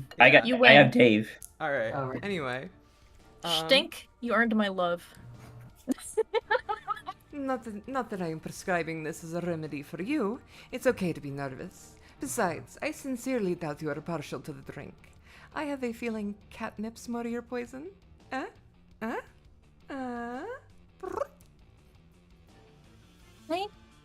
I've never tried either. Sorry. Sorry, $5 from Bone Jones. Yes, TK. No, I wasn't being serious. Oh my fucking god. Thank you, Bones Jones. Thanks, Bones Jones. Thank you, Bone And Jones. to Thank you for Neon? donating. To Neon, who says my love isn't worth 5 exclamation points, I hit you with a hammer. Because I don't like you. God. June Egbert moment. Anyways, it's not that I'm nervous about a first date necessarily. I just don't know who you are or anything about you. You look like one of the human kids, but different? You seem to be part kitty cat now? Yes, Nepeta, I am part kitty cat now. Brr, brr. Events conspired to make me equal parts not dead, half kitty cat, and 2 sprites. Oh shit. Hi, there's more. But the other side of that pet tag is the fact that I am suddenly half human as well. You see, Nepeta, I used to be a dead cat too, but now I am an alive cat who's part girl. In fact, we spoke once while I was still just a cat. Don't you remember? Wait a minute.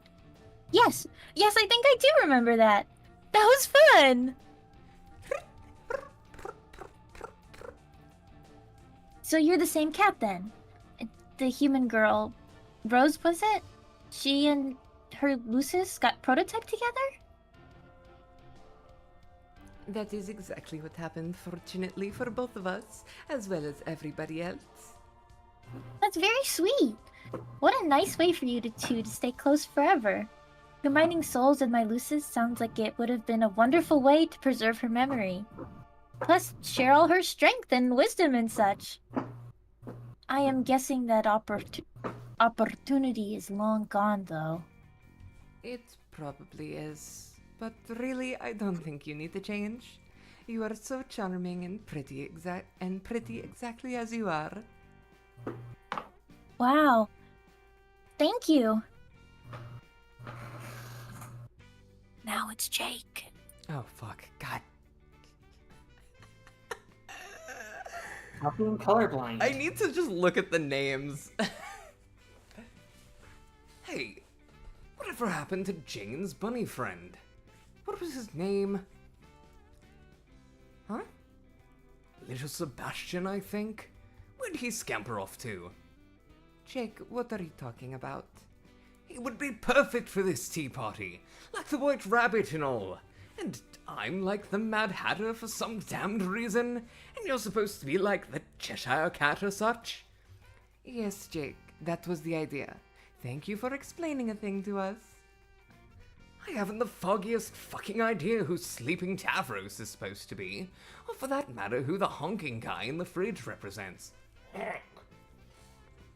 Was there a man under the table who honked sometimes in Alice in Wonderland? I really don't remember. So, I guess that leaves the friendly cat troll as Alice? Nebita, right? You must be the Alice of the group. That would make sense, since you just got here and appear to be very confused about this situation. By my estimation, that makes you a dead ringer for the Alice in this tea party. Jake, just drink your tea. Anyway, enough of that horseshit. Back to our date. That is, if you are okay with calling it a date. Are you okay with this being a date? I mean, like a romantic one? Yes? I mean, sure. Yay! But I still don't actually know you that well. At least, not the Rose part of you. But I suppose maybe that is the point of a date? To get to know the other person a bit better?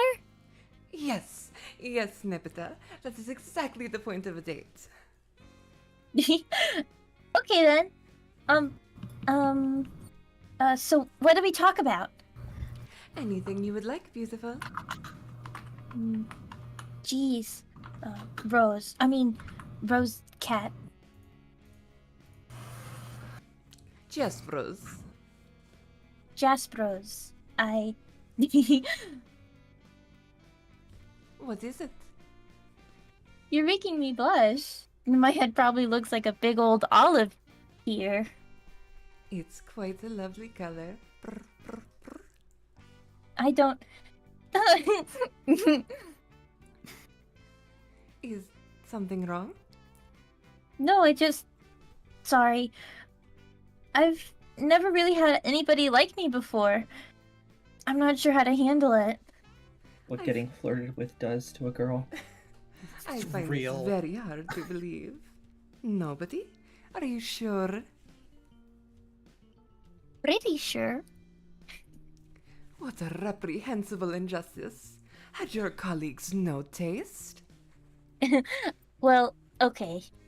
I guess Aridin hit on me a few times, but his advances always struck me as creepy and insincere. A pox on the name of this charlatan. I hiss at his grave. He's dead? Yes. Gosh. I mean, he could be kind of a jerk sometimes, but that still is a shame. No, it isn't. It's fine. Please, continue. Huh? You were saying about being liked. Oh, right. I am just still somewhat confused. I'm not sure why you like me. Not that I'm not flattered, but you don't really know much about me. Or do you? No, not really. I just know that you are very pretty, and from my limited interaction with you as a cat, that you are personable and kind. I don't need to know much else about you to like you. I am a cat girl of simple tastes. Okay. I guess I can't argue with that. For what it's worth, you seem very nice and pretty as well.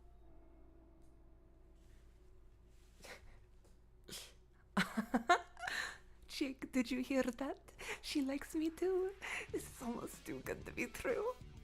I think you should both kiss. Jake! Please mind your manners.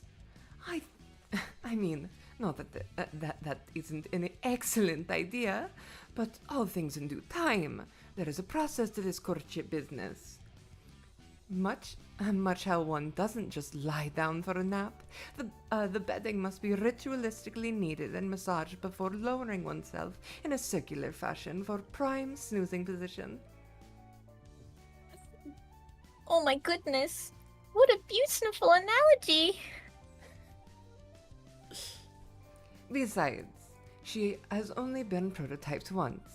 I believe unprototyped or once prototyped kernels can weather brief or incidental contact the same way you can investigate the flame of a candle without burning your nose as long as you're quick enough. But the sort of contact we are talking about here would be anything but incidental. Brr, brr, brr. OMG, you're making me blush again with all this kissing talk. How can you be so forward about these things? I've never met anyone who is so brazen and confident about liking somebody. How do you do it? There isn't much to it. I used to be quite guarded about my feelings as a girl, but cats do not have complicated thoughts about what should be expressed and when. What to convey about your current state of mind is everything. When to do it is now. Don't get me wrong, Jaspros. I have a great affinity for all things feline in nature, but it's never been that simple for me. I get so shy and worried that what people might think of me if I say how I feel. I'm always so scared that they won't feel the same way or just think I'm stupid or pathetic or something. Was there someone you had feelings for you couldn't talk to about? Yeah. Oh. I don't know. I'm embarrassed to say. You can tell me, Nebida. Please tell me your secret. Tell me your secret will be. Wait. Please tell me your secret. Please tell me your secret will be safe. I promise. Well, okay. As long as you can really keep a secret. My muzzle is sealed. It was Karkat. But I never told him, and I'm pretty sure he never found out how I felt. Karkat, eh? I'll let you in on a little secret too. You dodged a vigorous spritzing with a spray bottle there. He wouldn't be any good for you. Oh, no. Why? Too many anger issues. Always with the shouting and whatnot. He is way too volatile. But I like that about him. Oh, but that isn't even all there is to it. On our journey, he was so obsessive and controlling towards his desired mate spirit. I do not believe that this is any way to treat a lady.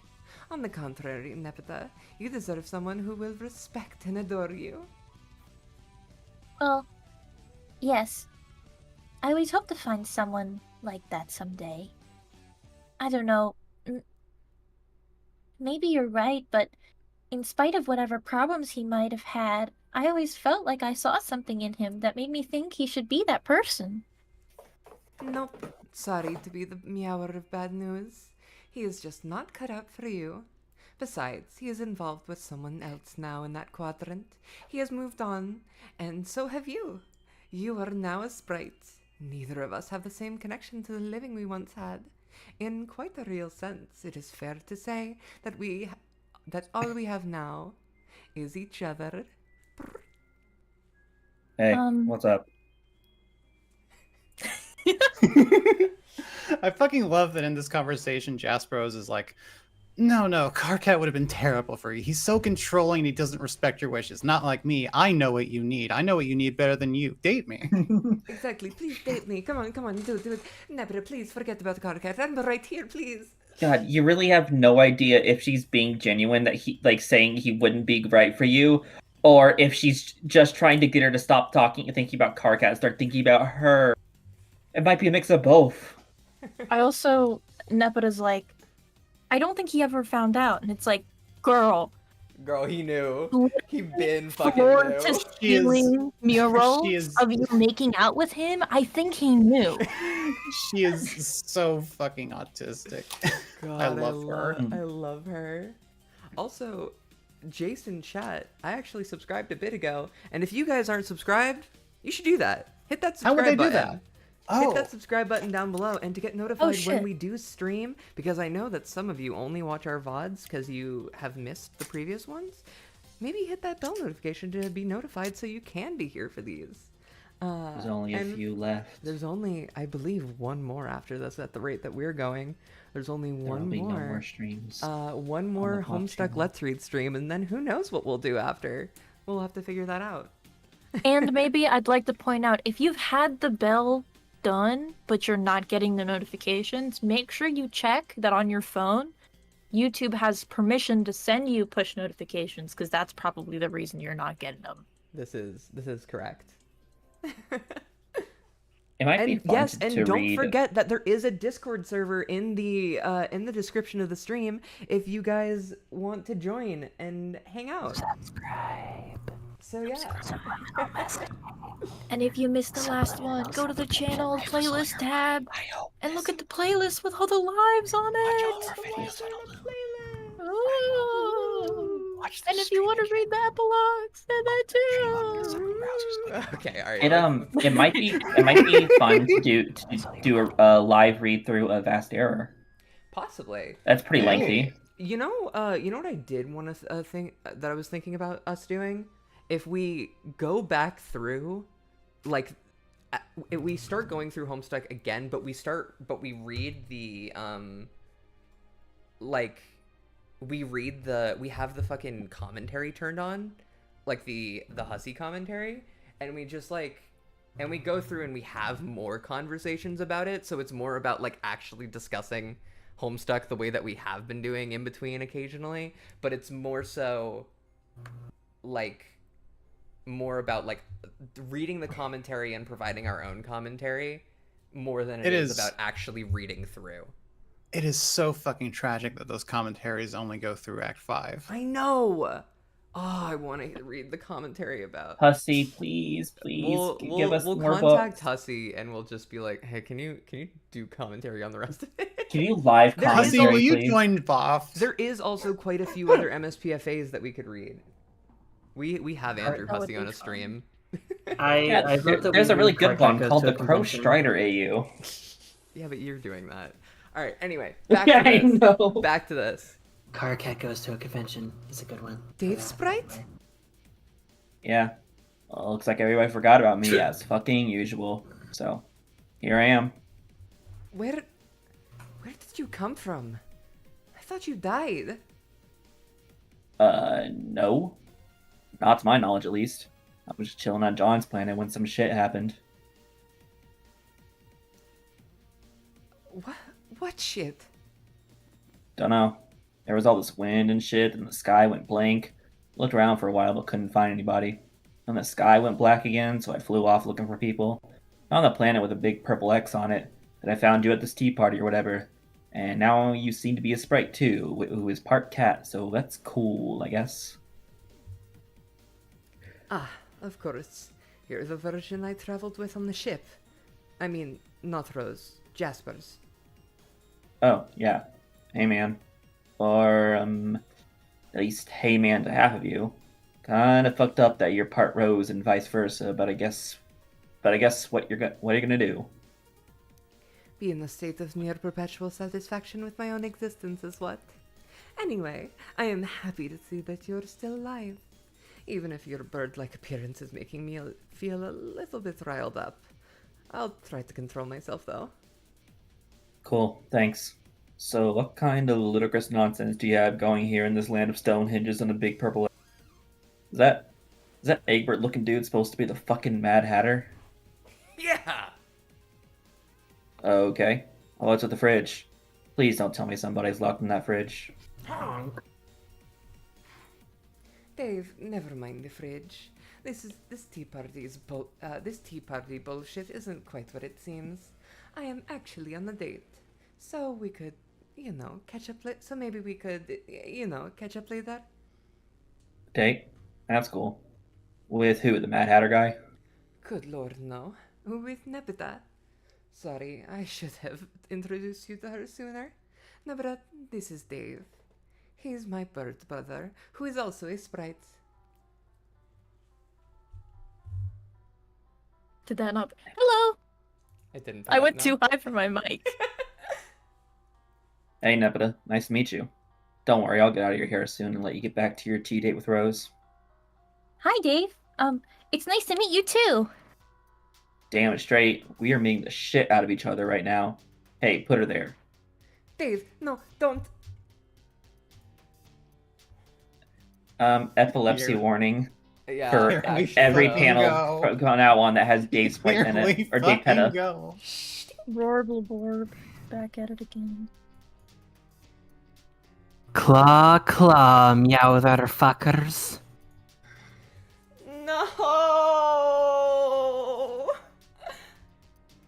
I love them so much.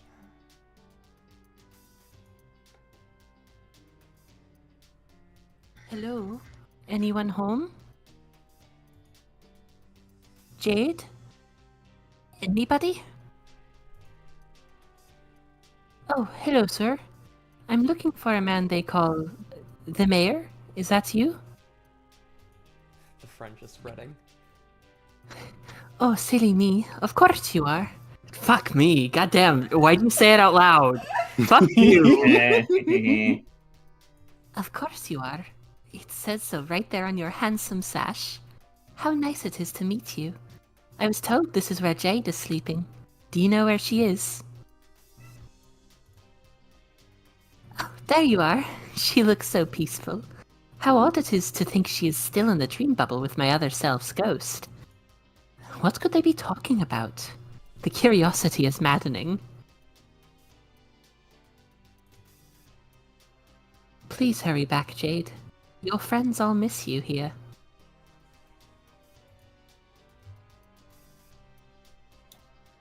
So, where exactly are we going?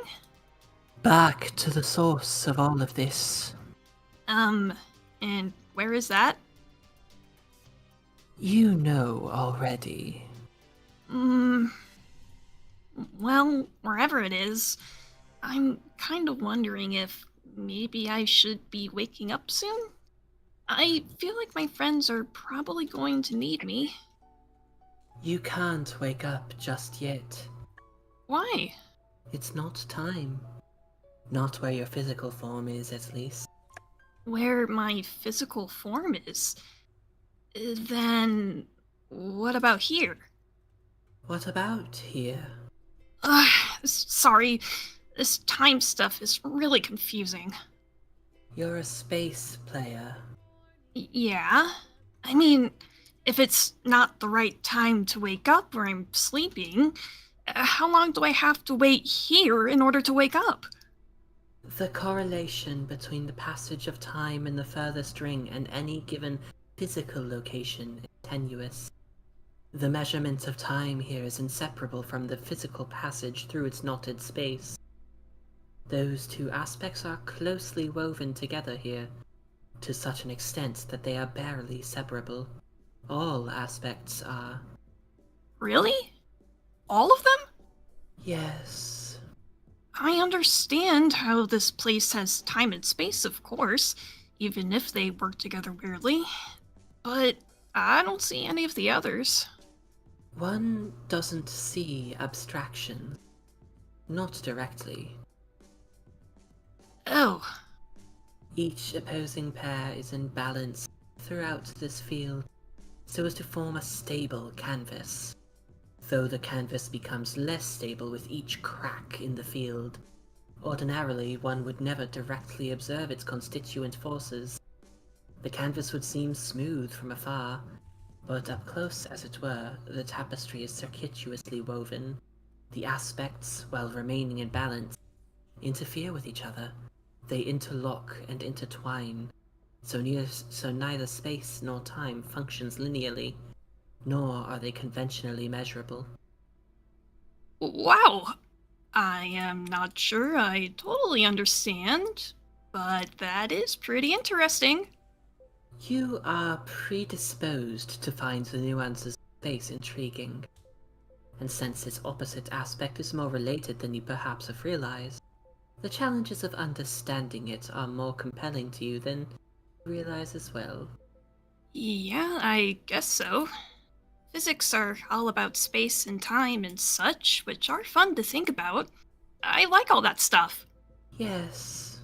So you're saying space and time, and all other aspects, I guess, are more closely related here than in, like, more stable places, like my universe? They are less distinct from each other here, yes. You said passage of time is inseparable from traveling through space? Yes. So, if we were holding still, time wouldn't be moving either? That is correct. In a way, though motion itself is not the absolute process, it is in a more conventional medium. The measurement of motion requires stable features for comparison, of which there are very few in the furthest ring typically. The more cracks that appear, ironically, the more the ring begins to stabilize, at least in a spatial and temporal sense. I see. So, if the cracks weren't there, how would we be able to tell if we were moving? Motion through the twisted space is not gauged by passing landmarks, but anchored to a particular destination. Destination is an idea maintained by the traveler. Ideas are subtle composites of various aspects. Without clear understanding of destination, motion becomes less discernible. With less discernible motion, passage of time becomes less measurable. At a standstill, time loses meaning and can seem to stretch on forever, as all events throughout reality swirl around you in no particular order. One becomes isolated from all else, imprisoned by inertia. That is pretty cool too. I love spacey stuff. Yes. You talk about it in a neat way. It kinda seems like you were trying to educate me on this, like a teacher or something. Of course, that is what I'm doing. Oh. Well, not that it isn't fun talking about these cool space things, and I know you said my real body isn't supposed to be waking up yet, wherever and whenever it is, but to tell you the truth, I would really love to get going and see my friends again. Don't you have the power to wake me up? The other Calliope says she has that power. I do have that power. Oh, so could you please wake me up then? No. Oh, why not? Scroll, please. I told you, it is not time yet. We must reach our destination first, in order for the requisite time to flow correctly. Only then. Man. Why the hurry? You have already proven your heroism in the moments when most. It is important to know when the greatest good is best served by remaining dormant. Whether that burden is for close to eternity, or only a few more minutes, it is something to learn as a space player. Space falls back, it yields, hosts the player silently. Then it roars to life when its time comes, showing all who is really the master. And so too, when the time comes, it collapses in on itself, taking all else with it.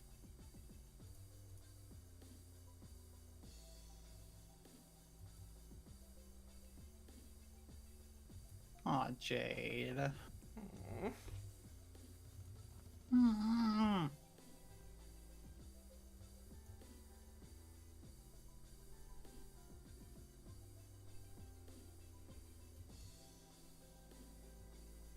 Damn. Damn. Rose, I am a fucking troll now. And also part beautiful bird. And also a human boy? I don't even... Shit. Rose, look at my claws. Look at these fucking claws. Zing, zing, zing, zing. Oh, gee. Rose, look. I see your claws, Dave. They're neat. Holy shit, I am a goddamn debacle of a thing, aren't I? It's kind of great. I sort of love this. That's wonderful, Dave and Nepeta. I am very happy for you both. What's wrong, Rose? Jasper Rose, I mean. Nothing. Sidles up to Jasper Rose in a coy and hella feline manner, sounding tickled as fuck through my little three-shaped snout deal. Arches back huge up and being all like bumping into Rose with my tall curved back and shit, like cats do, I'm pretty sure. Fuck yeah, they do.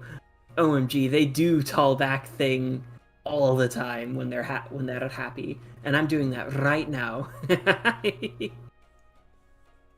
Dave, what do you think you're doing? Dave Peta kindly and radly informs Jasperos he is doing a bit of role-playing, and no, not even ironic. I mean, she? Shit. What? Jasperos? Yo, I'm confused about my gender suddenly. What am I now? I don't know, Dave. Well, what are you? I mean, what do you feel like now? A boy or a girl? Your cat was a boy, right? Yes, he was a boy. So, what does that make you now? I don't know. I hadn't thought much about it. I think I'm probably still a girl. Cats don't have particularly deep feelings about gender, or form strong entities around the idea. Okay, that's cool, but both Dave and Nepeta did have strong identities as a boy and a girl. So, I don't know where that leaves me. Does it even matter? I have no idea. I just started being Dave Peta like 3 seconds ago. I'm not sure what matters to me yet. I think I do like being me, though. It's a really weird feeling. I mean, not weird, just like jarring in contrast to with how both me spent so long feeling like... I think I know what you mean. You do?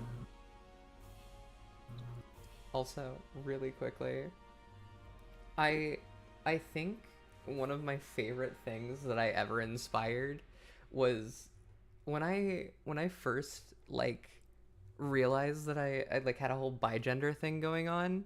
The way that I described it was I was like, yeah, I'm like if a boy was a girl and like if a girl was a boy, I'm like if a boy and a girl had a baby.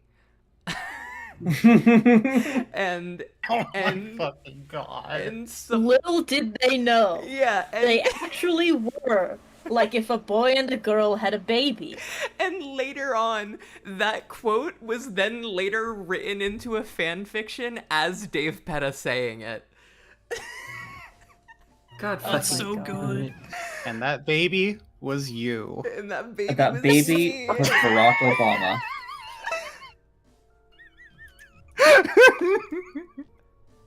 It's like Okay, that's it, guys. it's like a I'm boy gone. if they were a girl and a girl if they were a boy. It's like if a boy and a girl had a baby. God. Anyway.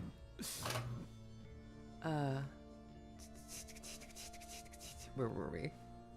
So I don't know where that leaves me. Oh wait, no. Yeah. I'm not weird, just like jarring in the contrast of how both me spent Oh, so yeah. long feeling like... I think I know what you mean. You do? Yes, I was really having the time of my lives after I became Jasperos. Well, for a while there at least. Excuse me. For a while. What's wrong now? Oh, nothing. Come on, tell me. It's hard to put into meows what I'm feeling suddenly. I think it might be loneliness. Loneliness? Loneliness? Why? I'm here to keep you company. And Mad Hatter dude is still over there. Doing whatever the fuck he's doing. You still have lots of friends. I know, but since your transformation, some feelings I thought I had put behind me at the moment of my transformation quickly returned. They were dug up from the shallow graves and left on my doorstep by... You know what?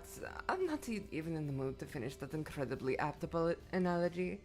You will have to connect the dots yourself. What feelings returned?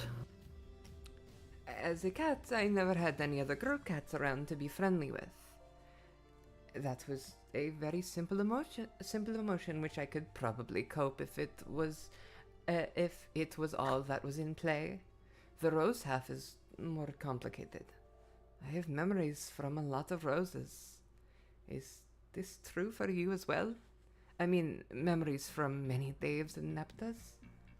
Yeah, it surely is a clusterfuck of sad dead Daves and sad dead Nepetas in my head. It feels alright though, like I'm a lot more detached from those experiences than I ever felt before. But also, there is a distinct feeling out of having one Dave and one Nepeta stand out from the crowd of memories. The versions of Dave Sprite and Nepeta I existed as, right up until we both shook hands. They still kind of feel like the main ones, you know? Yes, exactly. The Rose I was prior to this had just lost everything before she was killed. Her friends, and also her mate Sprite. When I came back as a Sprite, not as Jaspros yet, mind you, I was relieved to see everybody again. But it was also a melancholy return. I knew that she couldn't be with me anymore, because I was no longer real Rose. But when I became Jaspros, everything changed again. I was a whole new being. Before me stretched the horizon full of small, distant, and slightly jostling curiosities to investigate, because you never know when something like that might turn out to be a mouse. There were so many, many new possibilities. Dude, I must say I am so stoked for the cat things you're saying. Shush, Dave. And yes, I concur about the cat things. Anyway, one of the new things that opened up to me was the idea that I didn't have to be alone anymore. That I was reborn, more thrilled to be alive than I can ever remember being in any incarnation. And that there was someone perfect waiting for me to bring her back. Another estranged soul like me. And now, I guess it's all ruined. What's ruined? Never mind, Dave. Come on, tell me. Forget it. Rose, Jaspros, damn it, you can't possibly just leave the story there. Possibly, fuck. Still getting the hang of Master my cute as hell urge to do cat puns literally whenever it could conceivably occur to me. Literally. LMAO, that's a good one. Jaspros, Jaspy Cat. Shit, that's a bad nickname, sorry. Jaspros Sprite Squared! You were talking about Nepeta, weren't you? I mean, me, or part of me? Tell me.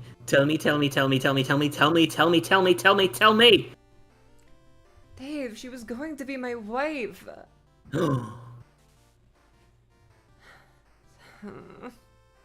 I was? She was? Yes, Dave. I am quite sure of it. Well, first of all, maybe you should stop calling me Dave. My name is Dave Peta now. Oh. Yes, you're right. I'm sorry, Dave Peta. No offense, but the Dave part of you here is sort of the fly in the ointment here. So when I look at you, that tends to be who I see. Yeah, that's cool. Since he became a bird, that part of me got pretty used to being a most unwelcome Dave in practically all situations. Let alone when he rudely crashes a tea date through accidental body-sharing shenanigans. But now I'm like this whole new neat kind of sprite, with legs again, and claws and shit, and I'd prefer that my new identity be respected, please. People are in chat are saying with the rolling R's, your Dave Petta sounds Irish. And it was like, yeah, Dave Petta's text color is green and orange, and the white in the background, they were meant to be Irish.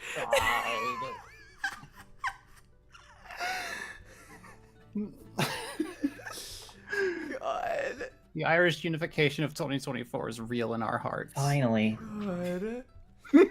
When I try to be Irish for Calliope, I keep flip-flopping. When I'm not trying to be Irish for Dave Petta Sprite, there's all the Irish. Where did it go when I'm looking for it? Apparently Dave Petta stole all of it.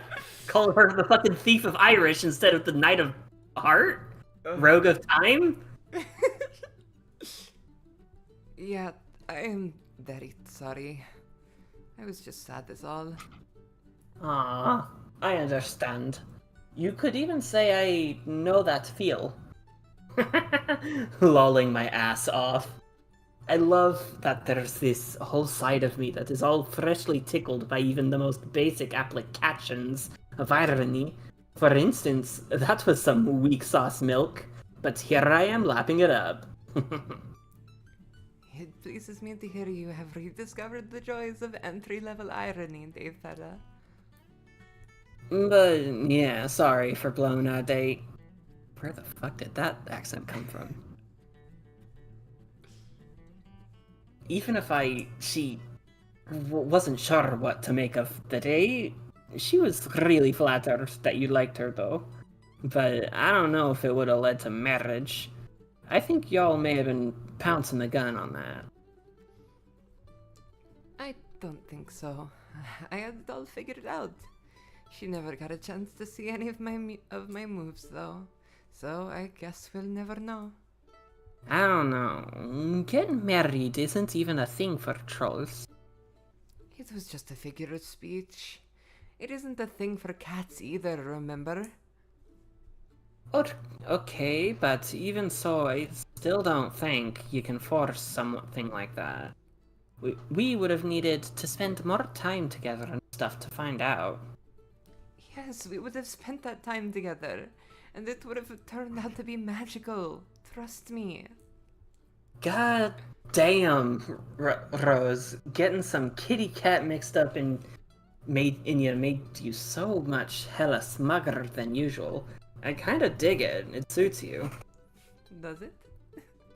I mean, you were always full of yourself, but now you're owning it so completely. Feels a lot more honest, to be honest. That is... wow. Actually, such a nice compliment. Thank you, Dave Petta. You know, the fridge is, like, all fucking set up and whatnot. The tea is still there. Jake is still set in the mood with his space cadet antics on a nearby hill. We could just, like, keep doing our date. What?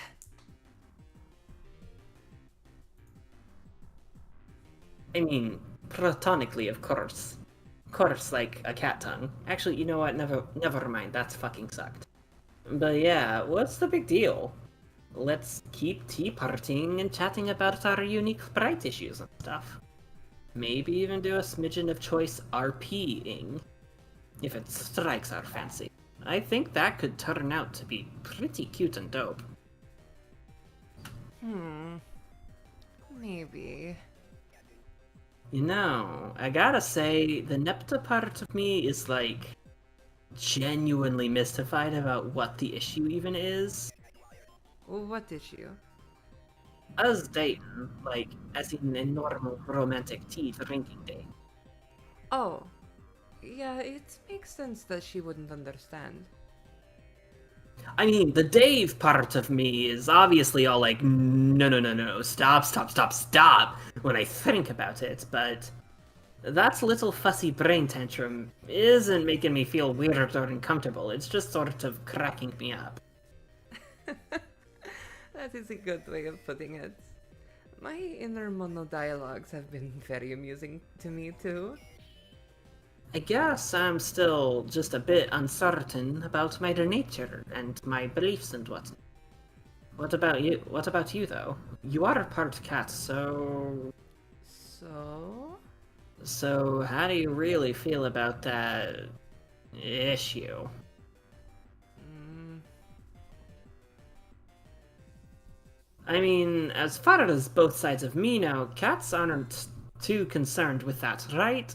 After a while, they don't see brother and sister kitties. They just, see more kitties, and who are just like all the other kitties. I'm. Uh, there is such a potent force within me that squirms at every word of this train of thought, Dave, but good grief, Rose was such a stuffy girl, wasn't she? Yep. But yes, you are basically correct. Asking the Jasper's half about this issue would be like showing him two slightly different gray swatches and asking his opinion on which color to paint the observatory. So, to answer your question, I don't know. I really don't know about any of this. My dreams of having a beautiful troll girl for a wife were dashed moments ago, so I've been speaking from a despondent state of mind since you came into existence. But maybe what you're saying makes sense. I will need some time to meow it over.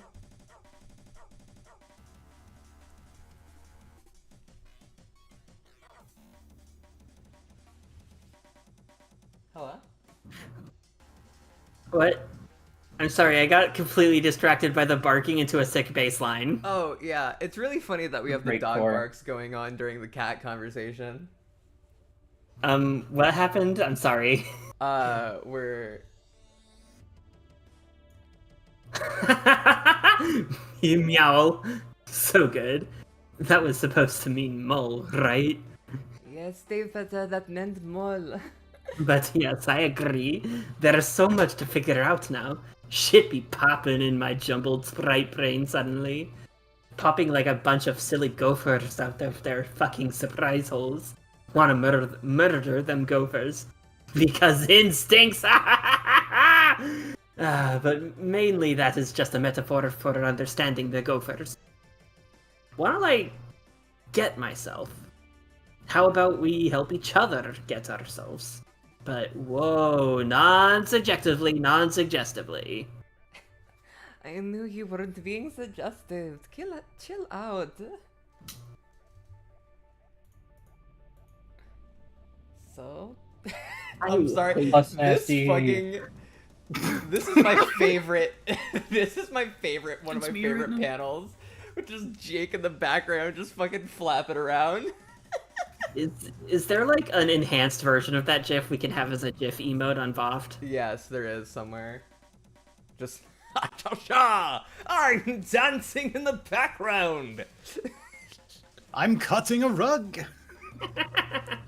Oh! Meanwhile, Jasperos and Dave Petta both look super stupid from this angle. Yeah, Huss Nasty's back.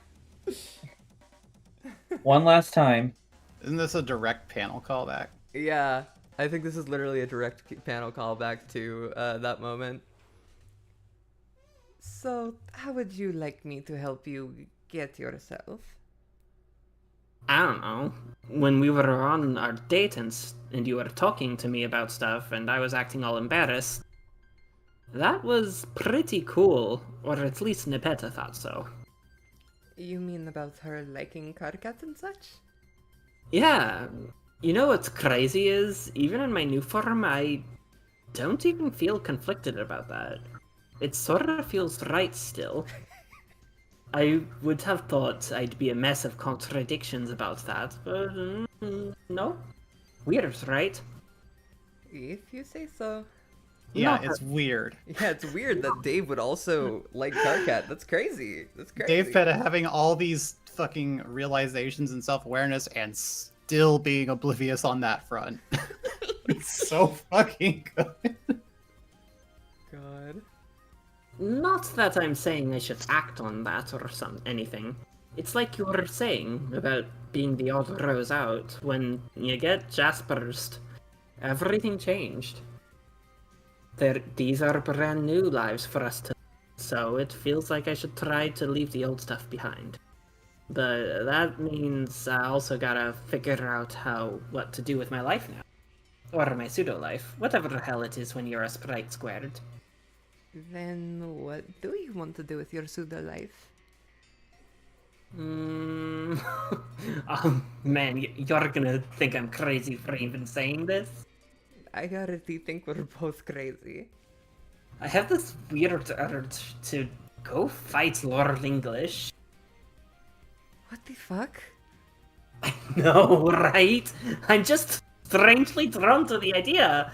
I wasn't at all before as a really depressed version of Dave, and Nepeta didn't even know who he was until recently. But now it sounds cool suddenly. I feel like the exact blend of people I am is a being that he should in some way be vulnerable to. I can't even explain why I feel that way. Well, you have to follow your heart, I suppose. Dave Peta stealthily stalks their heart as it minds its own business, beating at the bank of a nearby stream. They crouch into one of those quintessential cat poses with, like, their butt in the air. Dave Peta starts wiggling their ass furiously, gets mildly distracted by wiggling of own ass, becomes more intrigued by movements of ass than beating of heart. Is this what we're doing now? Nah, I'm just messing. Okay. I think if we are going to make a habit of role-playing, I would like to script out some scenarios in advance. I'm concerned that too much improvisation could end up muddying the narrative. LMAO. Okay, you go right ahead and do that. Yeah, is that what you think? Hussy? The Huss. Also, that Dave Peta's role playing is really fucking cute. Yeah. Dave Peta is the ultimate personification of ADHD. Yeah.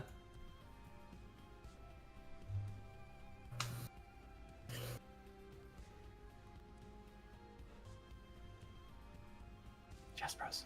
Sorry. So, what do you want to do now? You're not going off to fight English right away, are you? No, I don't think so.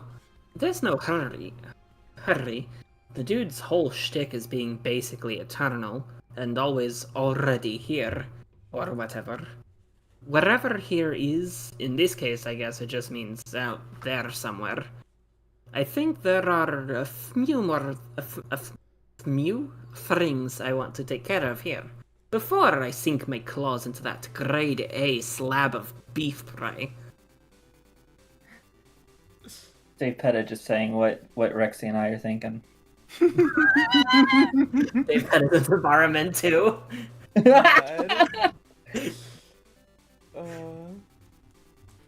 Like what? There's somebody I'd like to catch up with first. Who? Just a couple of bros from the past. I think they would want to see me before I go, or at least be made aware that I exist at all, as a badass double sprite. Alright. Please give these bros my best then.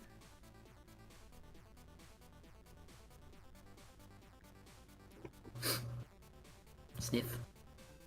Did you? Oh, I will.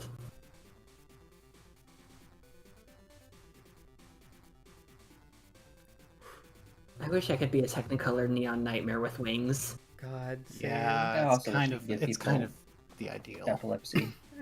Yeah, for real. Just Shapes and Beasts sound and ass music. Yeah. Every time you say Just Shapes and Beats, I forget that you know what Just Shapes and Beats are. I know what it is because you had us listen to the soundtrack on the way to Dallas. Yeah, I did. Darlis. Cause it's awesome. Oh, I am Arqueus. I am doing stuff. That's his famous quote. Famous quote. Famous the quote. He's from releasing the Arqueus. grist horde. You can release a lot more than that. Shut the fuck up. Dude. I'm sorry. I am putting you down. I am putting you fucking down. Okay, God. I had like 20 Ignoring that damage. that Wade just with the happened. fucking water bottle, idiot. Ignoring that just happened. I need think you. Okay, I I am think going. a fan cast I'm for going Arqueous to- should be Markiplier. I am going No, to you're correct. set up. I'm going to That's send you a little device that every Thank you, time TK. before stream, I need you to fill it up with water, and whenever I press a button, it's gonna activate a little Arduino that's gonna fucking that's gonna pull a little spritzer and spray you with water. Wow, remote behavioral training, huh?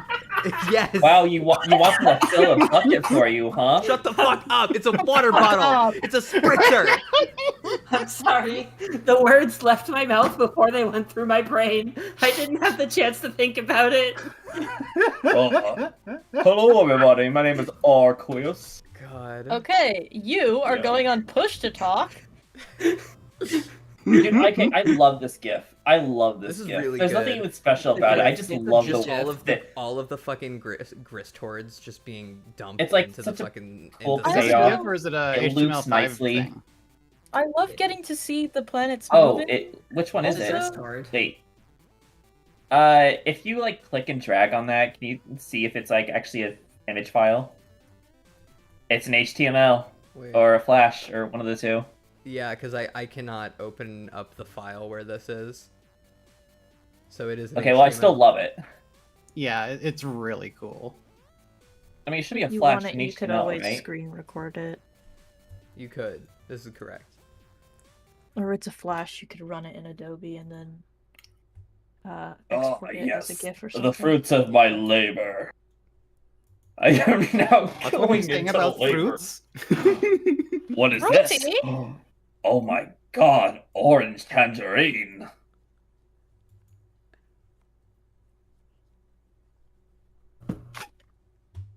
Damn. And I thought our houses were.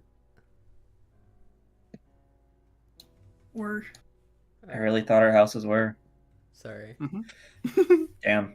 And I thought our houses were pointlessly tall before. It just doesn't stop from constantly getting more and more vertically enormous. Shit is downright precipitous at this point. Like, upways. Yeah, we made sure as fuck not to come right out and literally describe that building as tall. Hell yes. Who needs small and serviceable adjectives when the most ass-backwards way of saying a thing is right there, tantalizingly hidden within the vast ocean of language? Like a treasure in a huge shitty clam. We are way on the same page, philosophically speaking here. But no, wait. We are way on the same page philosophically. Who is surprised by this? 0 people is who. Sounds like a club for losers to me. And look, if they don't have any members, otherwise they'd all be lame as hell. Yeah. So, why do the houses need to be so tall again? I never actually understood that, except to reach the gates, but once we all figured out how to fly and shit, that became so pointless. Yeah. After a while in the game, building kind of stopped mattering. Except near the end. Getting them to the top is just a point of completion. Then you dump the grist rig on top of it, apparently. That lets the thing spray out all the grist from the horde in the planet's core. Kind of like a huge oil derrick, I guess. Oh. I didn't know this. Do you guys have like a manual or... I'm in communication with Arqueous Sprite. He's working on it now. So you're in communication with him like right now? Yes. Via my shades. Which he incidentally used to be. Like, as a computer, which he lived inside as my autoresponder. Right. And why did you make that thing again? Not that you ever told me before. Again, it's just like a stammering tack on, so as not to try and sound too fucking rude. I don't think it's a rude question. It's perfectly fair to wonder what was going through my head when I made him. I've spent a lot of time wondering about that myself. So you just straight up programmed a copy of your brain. There was some programming involved, but also a bit of cheating, through the mapping of a capture log ghost imprint of my brain. I guess part of it was just about trying to understand myself. But I don't think I would have put it that way at the time. For a while I insisted he was meant to be a debate partner or some horse shit. I don't know what I'm about to say next, so I'll need Mel to scroll. Hey, how much longer is this So I can particular write my script. conversation? It's not too long. Yeah. I was pretty young and had some stupid ideas. About irony in particular, but also a lot of mostly faux intellectual thoughts on a wide variety of topics, like philosophy, consciousness, programming, identity, history, ancient pop culture. Really, it ran the full gamut of pretension. Not that I don't still find that stuff interesting. I just like to think I'm somewhat less full of shit about it all now. Yeah, me too. I mean, about my interest in stuff. Creating him was an interesting exercise, I guess, but over the years I came to see his development as one of my biggest mistakes. He sort of turned into a monster. But I could never bring myself to get rid of him, or even really blame him for being an asshole, because he wasn't actually that different from me. Like, by definition. He seems alright as Arqueus, though. At least he keeps him busy, obsessing over his muscles, asking for milk and shit like that. I guess I started some projects I regretted, but nothing like making a milk weirdo eventually exist. Sounds fucked up, but it's also kind of an awesome story in its way. I guess so. Maybe I'm lucky. I was never that good with computers. Now computer art, that's a different story. Okay, it actually isn't. I fucking suck at that too, but damn it, I try my best to make some magic happen in my own mind. Maybe that's good. It certainly worked out for you in my universe. Yeah, I mean, I did capture log my own ghost brain once, but I didn't know what to make of that and thought it was kind of weird, so that never really went anywhere. Probably for the best. It definitely is. Tinkering with your own mind or identity or whatever, it's a dark road to go down. There are enough splinters of everyone running around out there as it is, just as a natural byproduct of our reality. For me in particular. Probably for you too as a time player. That process doesn't need to be encouraged or fucked with. For real. My bro did cool things with computers too. I mean, nothing like making a clone of his brain or anything, thank God. Just some absurd bullshit with webbots and stuff, mostly to help prop up his various enterprises. Wait, this is the Dirk Bro conversation, isn't it? Yeah. No, that Isn't was this a the long last one? No, that was the last one. We did Okay. that last time. Yeah. You mean the porn stuff? Yeah, but with puppets, of course. It was always about the puppets. Naturally. I made all these porn bots that would just talk to each other in a chat room endlessly. All like getting each other riled up about squishy bottoms and whatnot. Actually, it was pretty entertaining to watch them go at it for hours. I think they may have been teetering on the threshold of something resembling self-awareness. So they only seem to apply that faculty to reach even more heightened states of sexual excitement for a bunch of nude soft puppets. That sounds oddly rewarding. I mean, not to say he wasn't still a douche, but as a pastime, cultivating a group of earnest, erotic puppet-loving chatbots sounds so much more relaxing than painstakingly constructing a version of your own brain and then arguing with it for years thereafter. Almost like tending to a little flock of pigeons. Yeah, he did some cool things. Wasn't necessarily all inherently terrible. Things I would really appreciate under better circumstances. Definitely had a lot of drive and also some ideas that warranted a certain respect, I guess. He just maybe should not have been allowed near a child. That's all I'm saying. I love how this is based on the fact that there used to be a, like, the fucking, I think it was like the blog where Andrew Hussey posted all of the panels to Homestuck. Essentially, all that was allowed in there, because it was a private blog, but all that was allowed in there was just a bunch of porn bots that, like, whenever he posted would just end up, like, talking to each other because of it. So the people figured out how that whenever Homestuck was about to post, specifically because whenever whenever there would suddenly be the group of posts he made to host the images, there would suddenly be like an uptick in these porn bots somewhere on the site, right? And that's how people it's something like that. So that sounds very familiar, but the story I've heard has nothing to do with porn bots. I'll try to make it quick. I think he used to host it on his own personal forum, but no one else could post there. But you could still look at the forum. Everything was private, so you couldn't even see the posts, but you could see the number of posts. And there was a Tumblr blog called MSPA Profit, who always knew exactly when an update was about, because they set up a little RSS feed to let them know when there were new posts uploaded there. Yeah, I think because they just Hussey stumbled putting on these that or up something.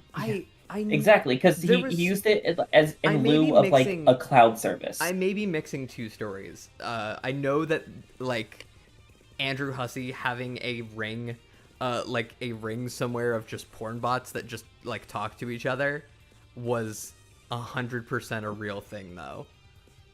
Oh, I believe it. Yeah. Every character in Homestuck is just a self-insert. There was also the recent Tumblr thing of the Bro Strider the Bro Strider fucking, what is it? Bro Strider's fucking? No, it's no. What is it called when it's ARG, the Bro Strider ARG. The Bro Strider ARG that happened recently on Tumblr, where someone was Bro Strider, and there were other people role playing as the bots that were really into the puppets. And I got to voice one of those bots. This sounds like a real life horror story. Yeah, I got to voice one of those bots. Fun fact. I hate that for you. Wow. We should get back to reading. That's so cool. Yeah, we should get back to reading. It's already almost time. Yeah. Sounds about right. We really don't have to talk about him anymore, though, if it's gonna stir up some more bad shit for you. Nah, I'm alright. I think that's all mostly out of my system. I mean, not forever, because I don't think that's how things work. I just mean my venting fit is over, and I'm probably good for another 16 years or so, and I can return to being mostly deadpan and rad. Okay. Well, in 16 years, if you need someone to vent to again, let me know. Okay, how many years was it before Dirk killed himself? 7. Because they were all... What? I don't know what you're talking about. What are you talking about? That's a crazy thing to say out of nowhere. Yeah, it's crazy. And then how many more years was it before Candy Dave showed up in Pester Quest? That's a good question. Do you think? Oh man, if Candy Dave... I'm imagining 16 years later, he vents to young Dirk, and he's been... Wait! Maybe that was intentional. Maybe it was... You need to be reading. Sorry. Sure. Assuming we haven't been killed by 10 jacks before that, I will. You certainly seem to be the right guy for that. For what? I mean, the most suitable recipient for hysterical fits on that particular subject. There was no way I would ever tell Karkat all. I mean, maybe some stuff. Not all the stuff. It's just too heavy. Certainly wasn't going to mention the stuff to Rose or John or Jade or whoever else. And if I was ever going to do one of my patented acrobatic pirouettes up that particular handle, it really only could have been at him. Except he was dead. And even if he wasn't, I did say all that shit. There's no way it would have been. There's no way it would have resulted in anything resembling reconciliation, which I think was something I kind of needed, but didn't realize it. So, thank you for being a really plausible stand-in for him. I ripped to shreds. Well, still basically innocent of all that terrible garbage. So he ended up sort of being like an avatar for is much easier to forgive. I mean, maybe forgive isn't the right word because I'm not sure he deserves that. Anyway, it doesn't matter because he's been dead for years. And at this point, it's just an irrelevant, diseased weirdo. It doesn't. I guess I mean coming around to a place where and I guess I'm lucky that I got to blunder into a reality that just happened the exact right version of a dude which made that possible for me. Sorry, this fucking ramble is really getting away from me. I have no idea if I'm making sense anymore. I think I get it. And sure, you're welcome for me existing. Hey, can that be like the motto on our family crest? I think it already is. All that melodramatic sad babble aside, I think it's perfectly cool if you're still curious about your adult self. I don't mind telling you more about it if you want. I know I'm still wondering about what my adult self got up to. Yeah. Well, like I said, anytime you want to know more, feel free to ask. Okay, how about we do this thing when I met Roxy Okay, how about we do this thing? When I met Roxy, we did a thing. A thing? Yeah, it's called the lightning round. That does sound like a Roxy thing. Does it by any chance involve asking a rapid-fire series of questions, some of which end up being a bit too personal or invasive? Well, yeah, when she does it. We can be chill, though, when it comes to asking about each other's secret crushes and shit. Then I guess I will disclaim in advance that I don't have any. And I don't care about yours, even if you do. It is settled in on the fact that we are a couple of cool dudes who know where to draw the line on topics. Cool. So, how do we start? Whose lightning round is this, mine or yours? It can be yours. Go ahead, shoot. Okay. How did he, come to adopt you? Woo! Starting with the big ones there. I was a baby and it came down to Earth on a meteor while riding a... He found me in a crater on top of a dead pony and gave me a pair of shades exactly like the ones you're wearing now. I see. So, you decided to ditch those shades for the aviator glasses? Yeah. Years ago, John got me these for my B-Day. It might have been like an ironic dare to wear them. I don't remember. But when I got them, I was like, hell yeah, I'm wearing these. Gonna rock these fuckers till the end of time. They were Ben Stiller's. Like, literally. They actually touched his weird sort of gaunt face in one of his films. Wait. The Stiller? Yeah. Incredible. Also, such a shame what happened to that poor man. Wait, what happened to him? I can tell you when it's your lightning round. Or mine. Whatever. I'm still not sure whose lightning round it is when you're the one asking questions. Dunno. Ask Roxy. Okay. Anyway, didn't mean to interrupt. But yeah, we would send each other stuff sometimes. Me and John. Well, we all would. Usually absurd birthday packages and... We did that too. Except I had to send things through time. I always had to figure out stuff small enough to send through the syndicator, even if it was piece by piece. Nice. One time it turned out we accidentally sent presents through time. I mean, not literally, more in a roundabout way. We all sent John a rabbit, but all three rabbits just turned out to be the same damn rabbit because of stupid time. Once I deliberately and quite literally sent a rabbit through time. It was a robot. Wow. He was a loyal friend to Jane.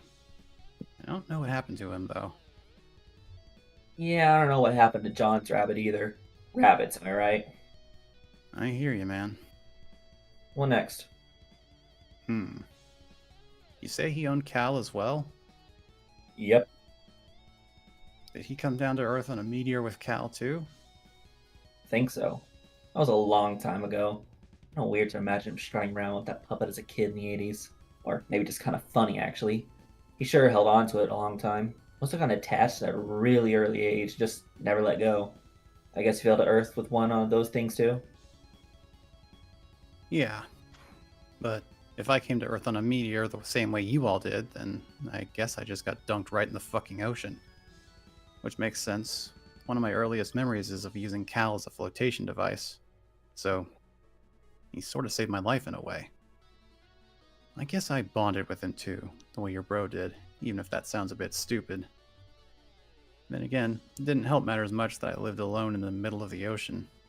He was my only real-life friend. I mean, until I built some new ones. Wait, we fucked up. I asked you a question, it's not my turn. Keep firing. I almost said flirting. Okay. How did your bro die? He died fighting one of these jacks. At this point, I almost forget which one. No, wait. Oh, okay, yeah, it was the omnipotent dog one. Jack from our session. He was fighting like a lesser form of him, and then Jack got extra prototyped by dog powers, and then got outmatched and stabbed with his own sword. Pretty sure Dave Sprite was fighting with him and almost died too, but then it turned out he didn't. Now I'm at least 99% sure that Dave Sprite is definitely dead, and won't suddenly reappear as a stupid surprise or anything. You need to scroll a lot.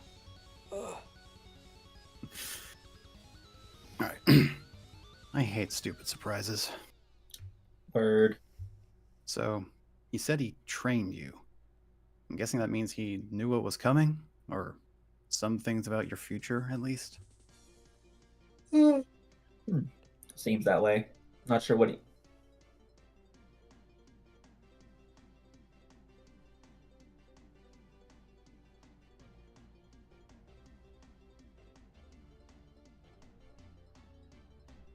Hello? Hello? Did we lose Drax? Did we lose Huh? Drax? Huh? What? Did we Hello? we heard Hi. seems that I way hear and then you. you got quiet. I hear Yeah. you. Did I cut out or something? Yeah, you just kind of Probably. cut out in the middle of a message. In the middle of a sentence. Oh, where did it cut out?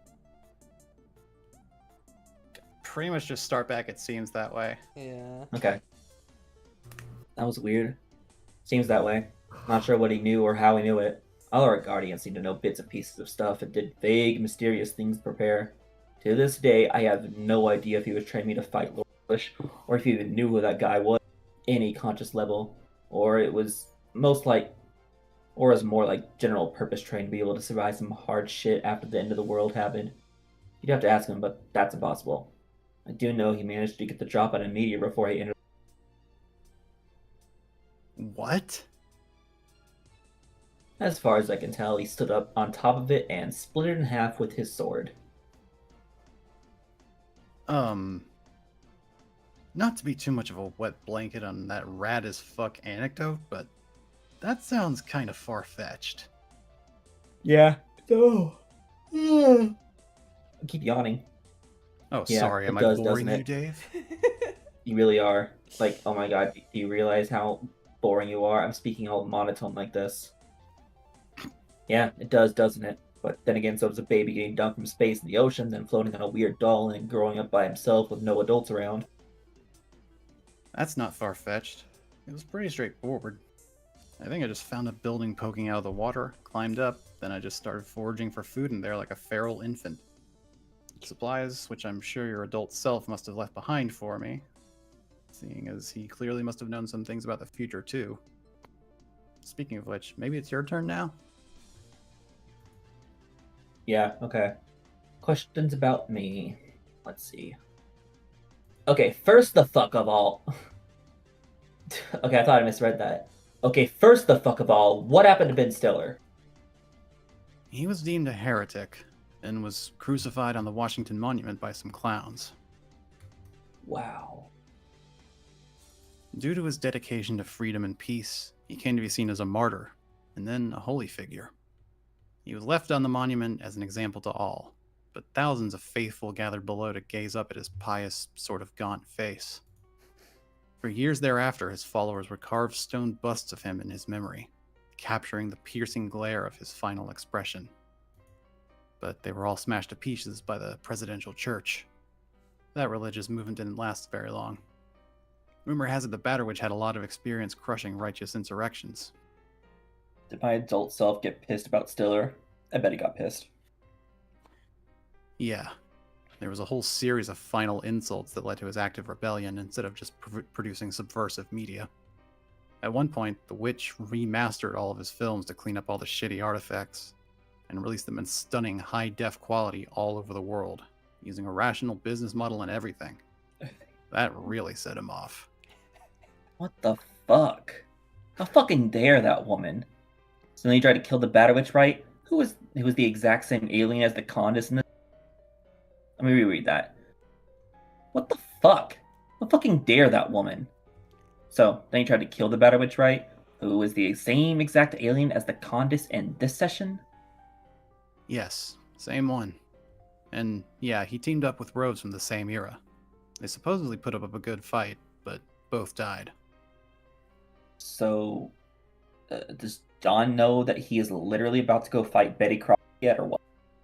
I have no idea. I really don't know John at all, or any of your friends. I know Jane was the heiress to the Crocker brand. Obviously. It is her name after all. Was John the heir to that empire in his universe? Nah. I mean, not to my or his knowledge. He just fucking hated that company for some reason. I think his reason was literally as mundane as being slightly overexposed to cake. That's classic John, though. He doesn't get pissed about anything except for the absolute dumbest shit. I guess his instincts are right in this case. Maybe we should just not tell him that he's fighting Crocker. I think the poor dude has probably had enough mental breakdowns. We all have. I'd like to get to know him. Not to mention Rose and Jade. Would have been nice to hang out and chat in a circumstance where we weren't supposed to prepare for an imminent deadly struggle. Yeah, well, I guess we could have hung out there a few minutes longer. I mean, you wouldn't have gotten much out of Jade, who was stuck in permanent mode. Just like old times, I guess. Huh? She used to sleep a lot. Ah. But yeah, there wasn't much time except for like a bunch of haze and oh, nice to meet you. And also, I think it would have still been a shitty train wreck social if we all just hunkered down right then and there for another extensive round of freestyle pal talk. Right. I was kind of nervous about lingering there for more than a minute, too. Mainly because of Jake. I didn't want to make him uncomfortable. I think I have done enough of that. I guess Jake was kind of like your John of the group, huh? Wait, that was a pretty dumb observation. Never mind.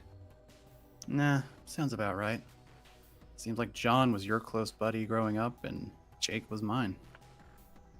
John and I never really had anything like a falling out, except for not talking to each other for a few years on account of being on a meteor and boat, respectively.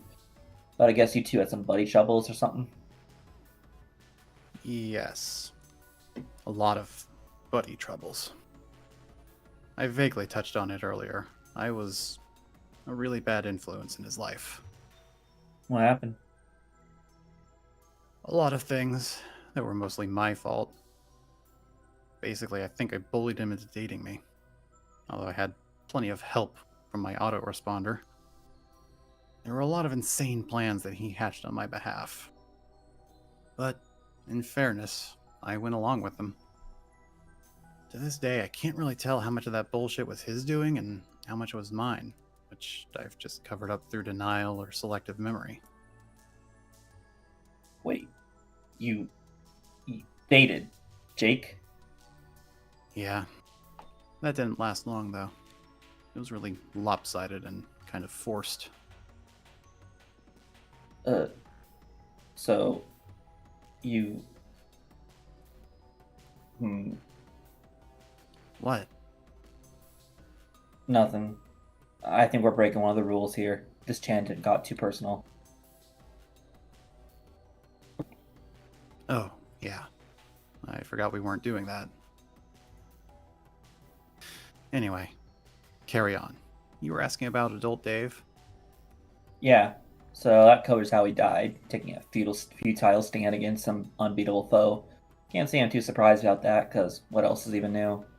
What about his early life, though? Guess I arrived around the same year my bro did in my universe. Just came down on the same dead horse I rode in on, until a world full of opportunity. How did I get started? His early life isn't well documented. There's hardly anything to read about him until he broke into show business with a few obscure projects at the turn of the century. It all snowballed from there. I guess the one thing we know for sure is I didn't find a kid in a crater and take him under my wing. That was probably for the best. Actually, maybe it's better for that most of his story is left to my imagination. Kind of like how you said you spent a lot of time thinking about him, filling in the gaps with ridiculous exploits. Right. There's certainly a lot of lore to work with. Urban legends and stuff. Like what? Actually, wait, don't tell me. At least not now. Maybe down the road it'd be cool to hear some. At least not now. Maybe down the road it'd be cool to hear some. I think I prefer to fill in the blanks myself for a while. Really, it sounds dope as hell to imagine that sort of blank canvas life. Dropped on Earth as a kid in the 70s or 80s or whatever with no bossy adult. Just having to figure stuff out. Especially knowing that many years later it all worked out okay. I really wonder what I did. Was I like some homeless 80s ragamuffin? Jesus Christ, that sounds fairly adorable if so. Maybe I slept in an alley on a bed of Rubik's Cubes and Alf merchandise. Or maybe I offered my old school rap services. Or maybe I offered my old school rap services for food. Like through a shitty cardboard booth? You know, like the one from the fucking Charlie Brown comics. This is what the refrance, FYI. Yes, exactly. Sounds like exactly the life for me. What if, without a penny to my name and the wind at my back, I popped a Big Apple? Because the dumb child I naively believed they made all the apple juice. I'd be sorely disappointed when I got there, but it wouldn't matter because I'd probably scrape together a living on because I'd probably scrape together a living on off Broadway, making shitty cartoons on stage and saying, "You guys, this will be so much funnier once the internet happens, trust me." Then the aristocratic patrons of fine theater just shrug and dump their shillings in my orphan hat. Sounds to me like you've been reading up on the urban legends already. I wonder if you had, like, friends.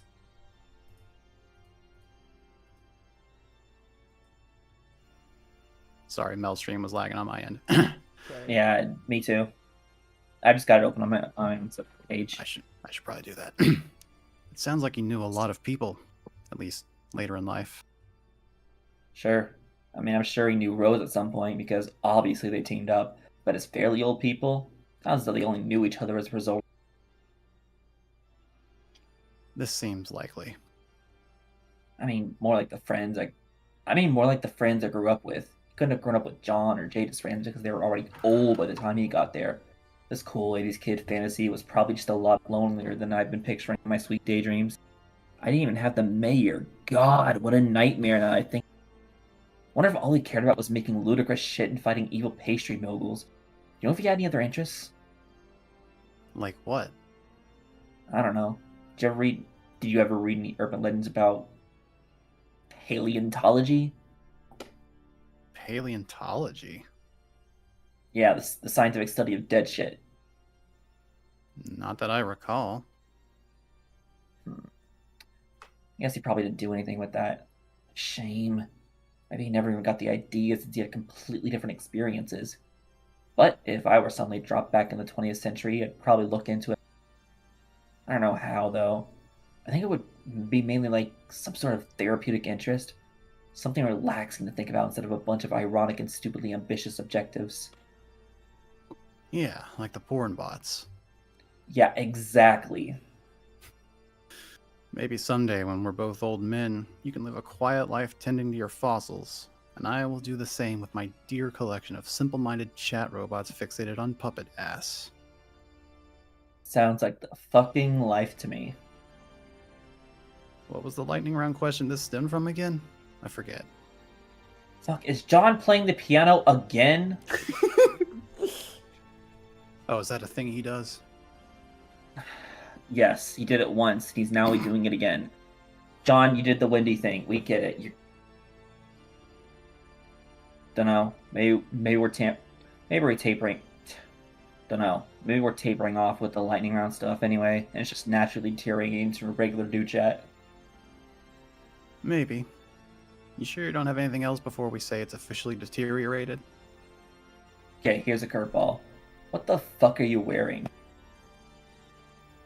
My Prince gear.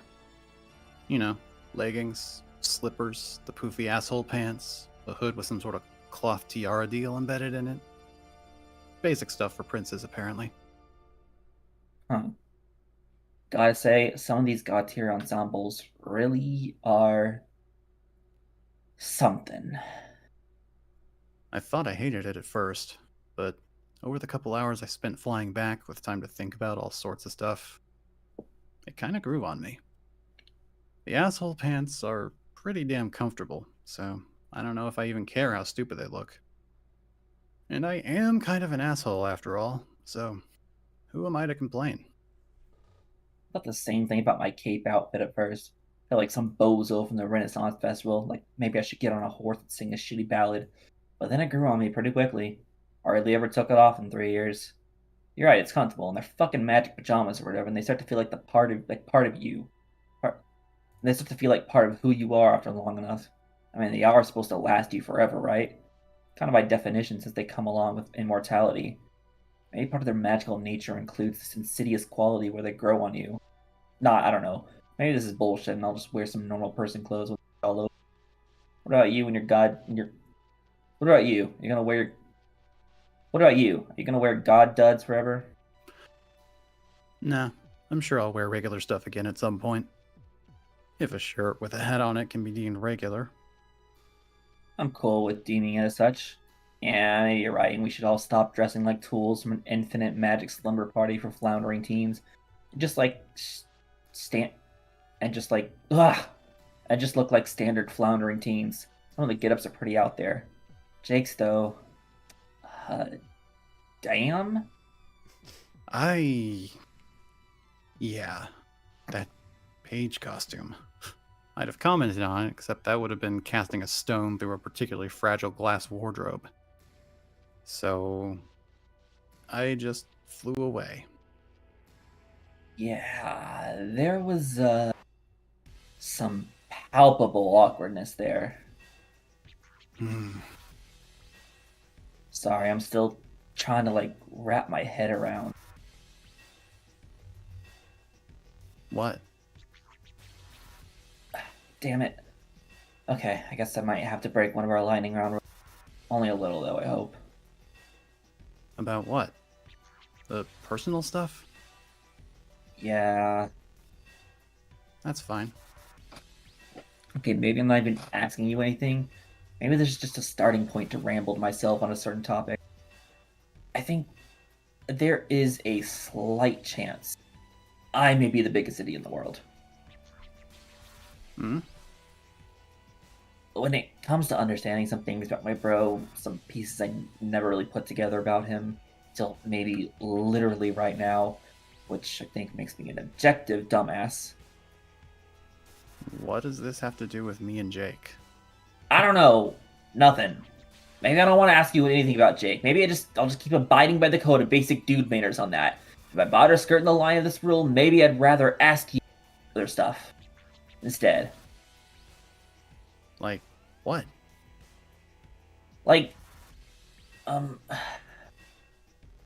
Say one of your best friends is a knucklehead you haven't seen in 3 years. And unless you use ultra direct and explicit language, he just won't put 2 and 2 together himself. And also say another best friend is a girl you feel like you got kind of a special relationship with, but you also hadn't seen in 3 years. And she's asleep. But at some point she'll wake up, and you'll have to talk to her. This is dumb, I'm not making any sense. Let me start over. Okay, let's say way back whenever, how did you tell your friends? Yeah. And that is where we will end it for tonight. Damn, I was so ready to bring back the not quite out back then. No, Wait. We already went 20 minutes I over. wish we I could thought end it that on- conversation was a lot shorter than it was. Yeah, I was That trying your to tell mistake. you, It has it's Dave long. and Dirk in it. But I thought you maybe just wanted to keep going. Look, Strylons will thought- be wordy. I saw that it was only 5 pages long, and I was like, it can't be that long, right? It is always that We are long. 22 minutes past. Oh my god. I do love that conversation though. Yeah, Dave but just that getting actually fucking that bombshelled. that cements it. I'm gonna be real. I think we only have one more stream left. Yeah, there's only 204 pages left, and at Jesus least 3 of them are Christ. I videos. think we're And there's a whole Let's be lot of like reasonable. rapid fire Yeah, 'cause- dialogueless pages towards the yeah, end. there's a bunch of rapid fire dialogue and images and like just images. I think we only have one more stream left. Oh my god. And then we get to voice the very cool epilogue that I personally made for this channel, where everything goes the way I wanted it to go. Yeah, TK. It's very graphic and violent. But there's also a lot Yeah, of I've read Dave Cat Godfeels too. featured. So, like, I think everyone will be happy. God. There's this whole, like, big, like... There's this whole big, like, John Cat section in it. Which I think everyone will love and also hate. I'm It's scanning like through 60 the comic pages right of now. John Cat. Good.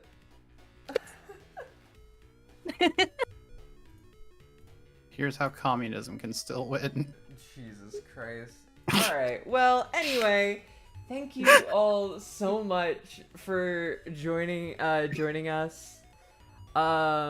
Glances at spurb.exe. One of the VOFT members actually does a let's read for spurb.exe, fun fact. Zappy. Hell yeah. But yeah, thank you all for being in the stream with us, spending your night with us. We got pretty far and a lot of stuff happened. Actually, no, not a lot of stuff happened, but I mean, 2 sprites happened. But yeah, thank you for joining us. I'll be real. We might not finish next time. Are you sure? Yeah, Don't- I mean, Don't there's put a that in the lot of universe. conversations going on. Yeah, isn't there like several long ass post Rex doing some post like final battle conversations God. before Act I 7? think we can have this conversation once the stream has ended. We'll Yeah. talk about it afterwards. Anyway, I've been your host, Melanie Archer. You can find me here at VOFT Dubs. Also, you can find me on both not Twitter. I don't use Twitter anymore. It makes my brain hurt. Blue Sky and YouTube at Melanie Archer VA. Also find me on other projects such as Project S, Podfields, VHS, and Crowstrider AU. Moving on to River. I exist on Twitter. I exist on Blue Sky as River Witch VA and just River Witch respectively. That's it. Those are the places I exist. All right, Drax. It feels so good being the second name. I'm usually like the 4th name. I'm Eldritch Like, Drax. the second to last. It's because I'm- Pearls isn't here. Pearls is no longer right after me. I'm Eldritch Drax. You can find me on most sites that... Wait, if you just search that name, Eldritch Drax. Such as Twitter, Blue Sky, Tumblr, YouTube especially. Go look at my YouTube. I'm doing the Crowstrider AU. I'm having a lot of fun making it. I plan to finish the whole thing before posting it.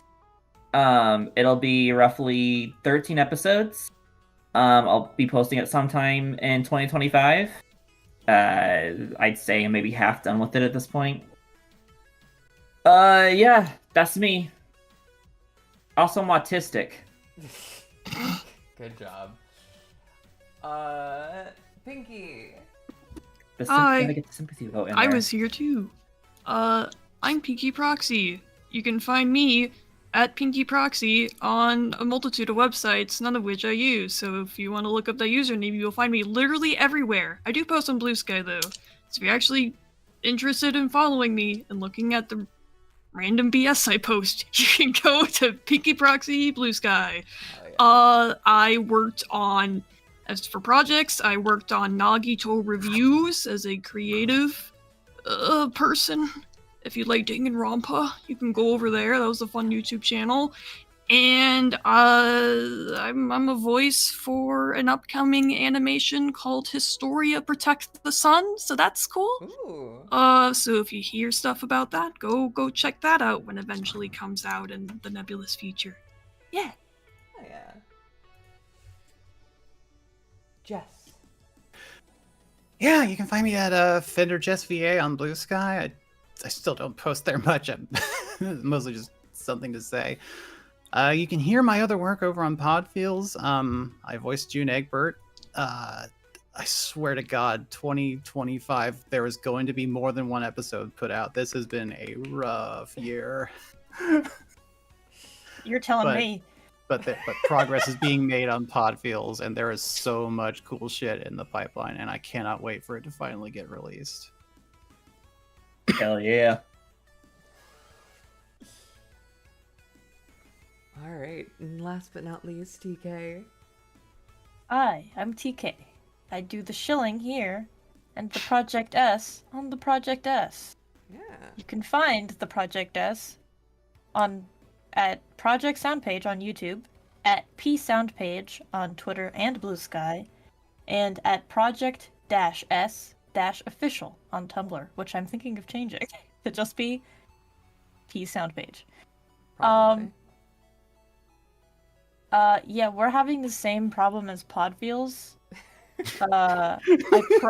Hey guys, we do the weekly updates for a reason, and it's to let you know that we're still alive, and yes, we are still doing things, even though we haven't released in over a year.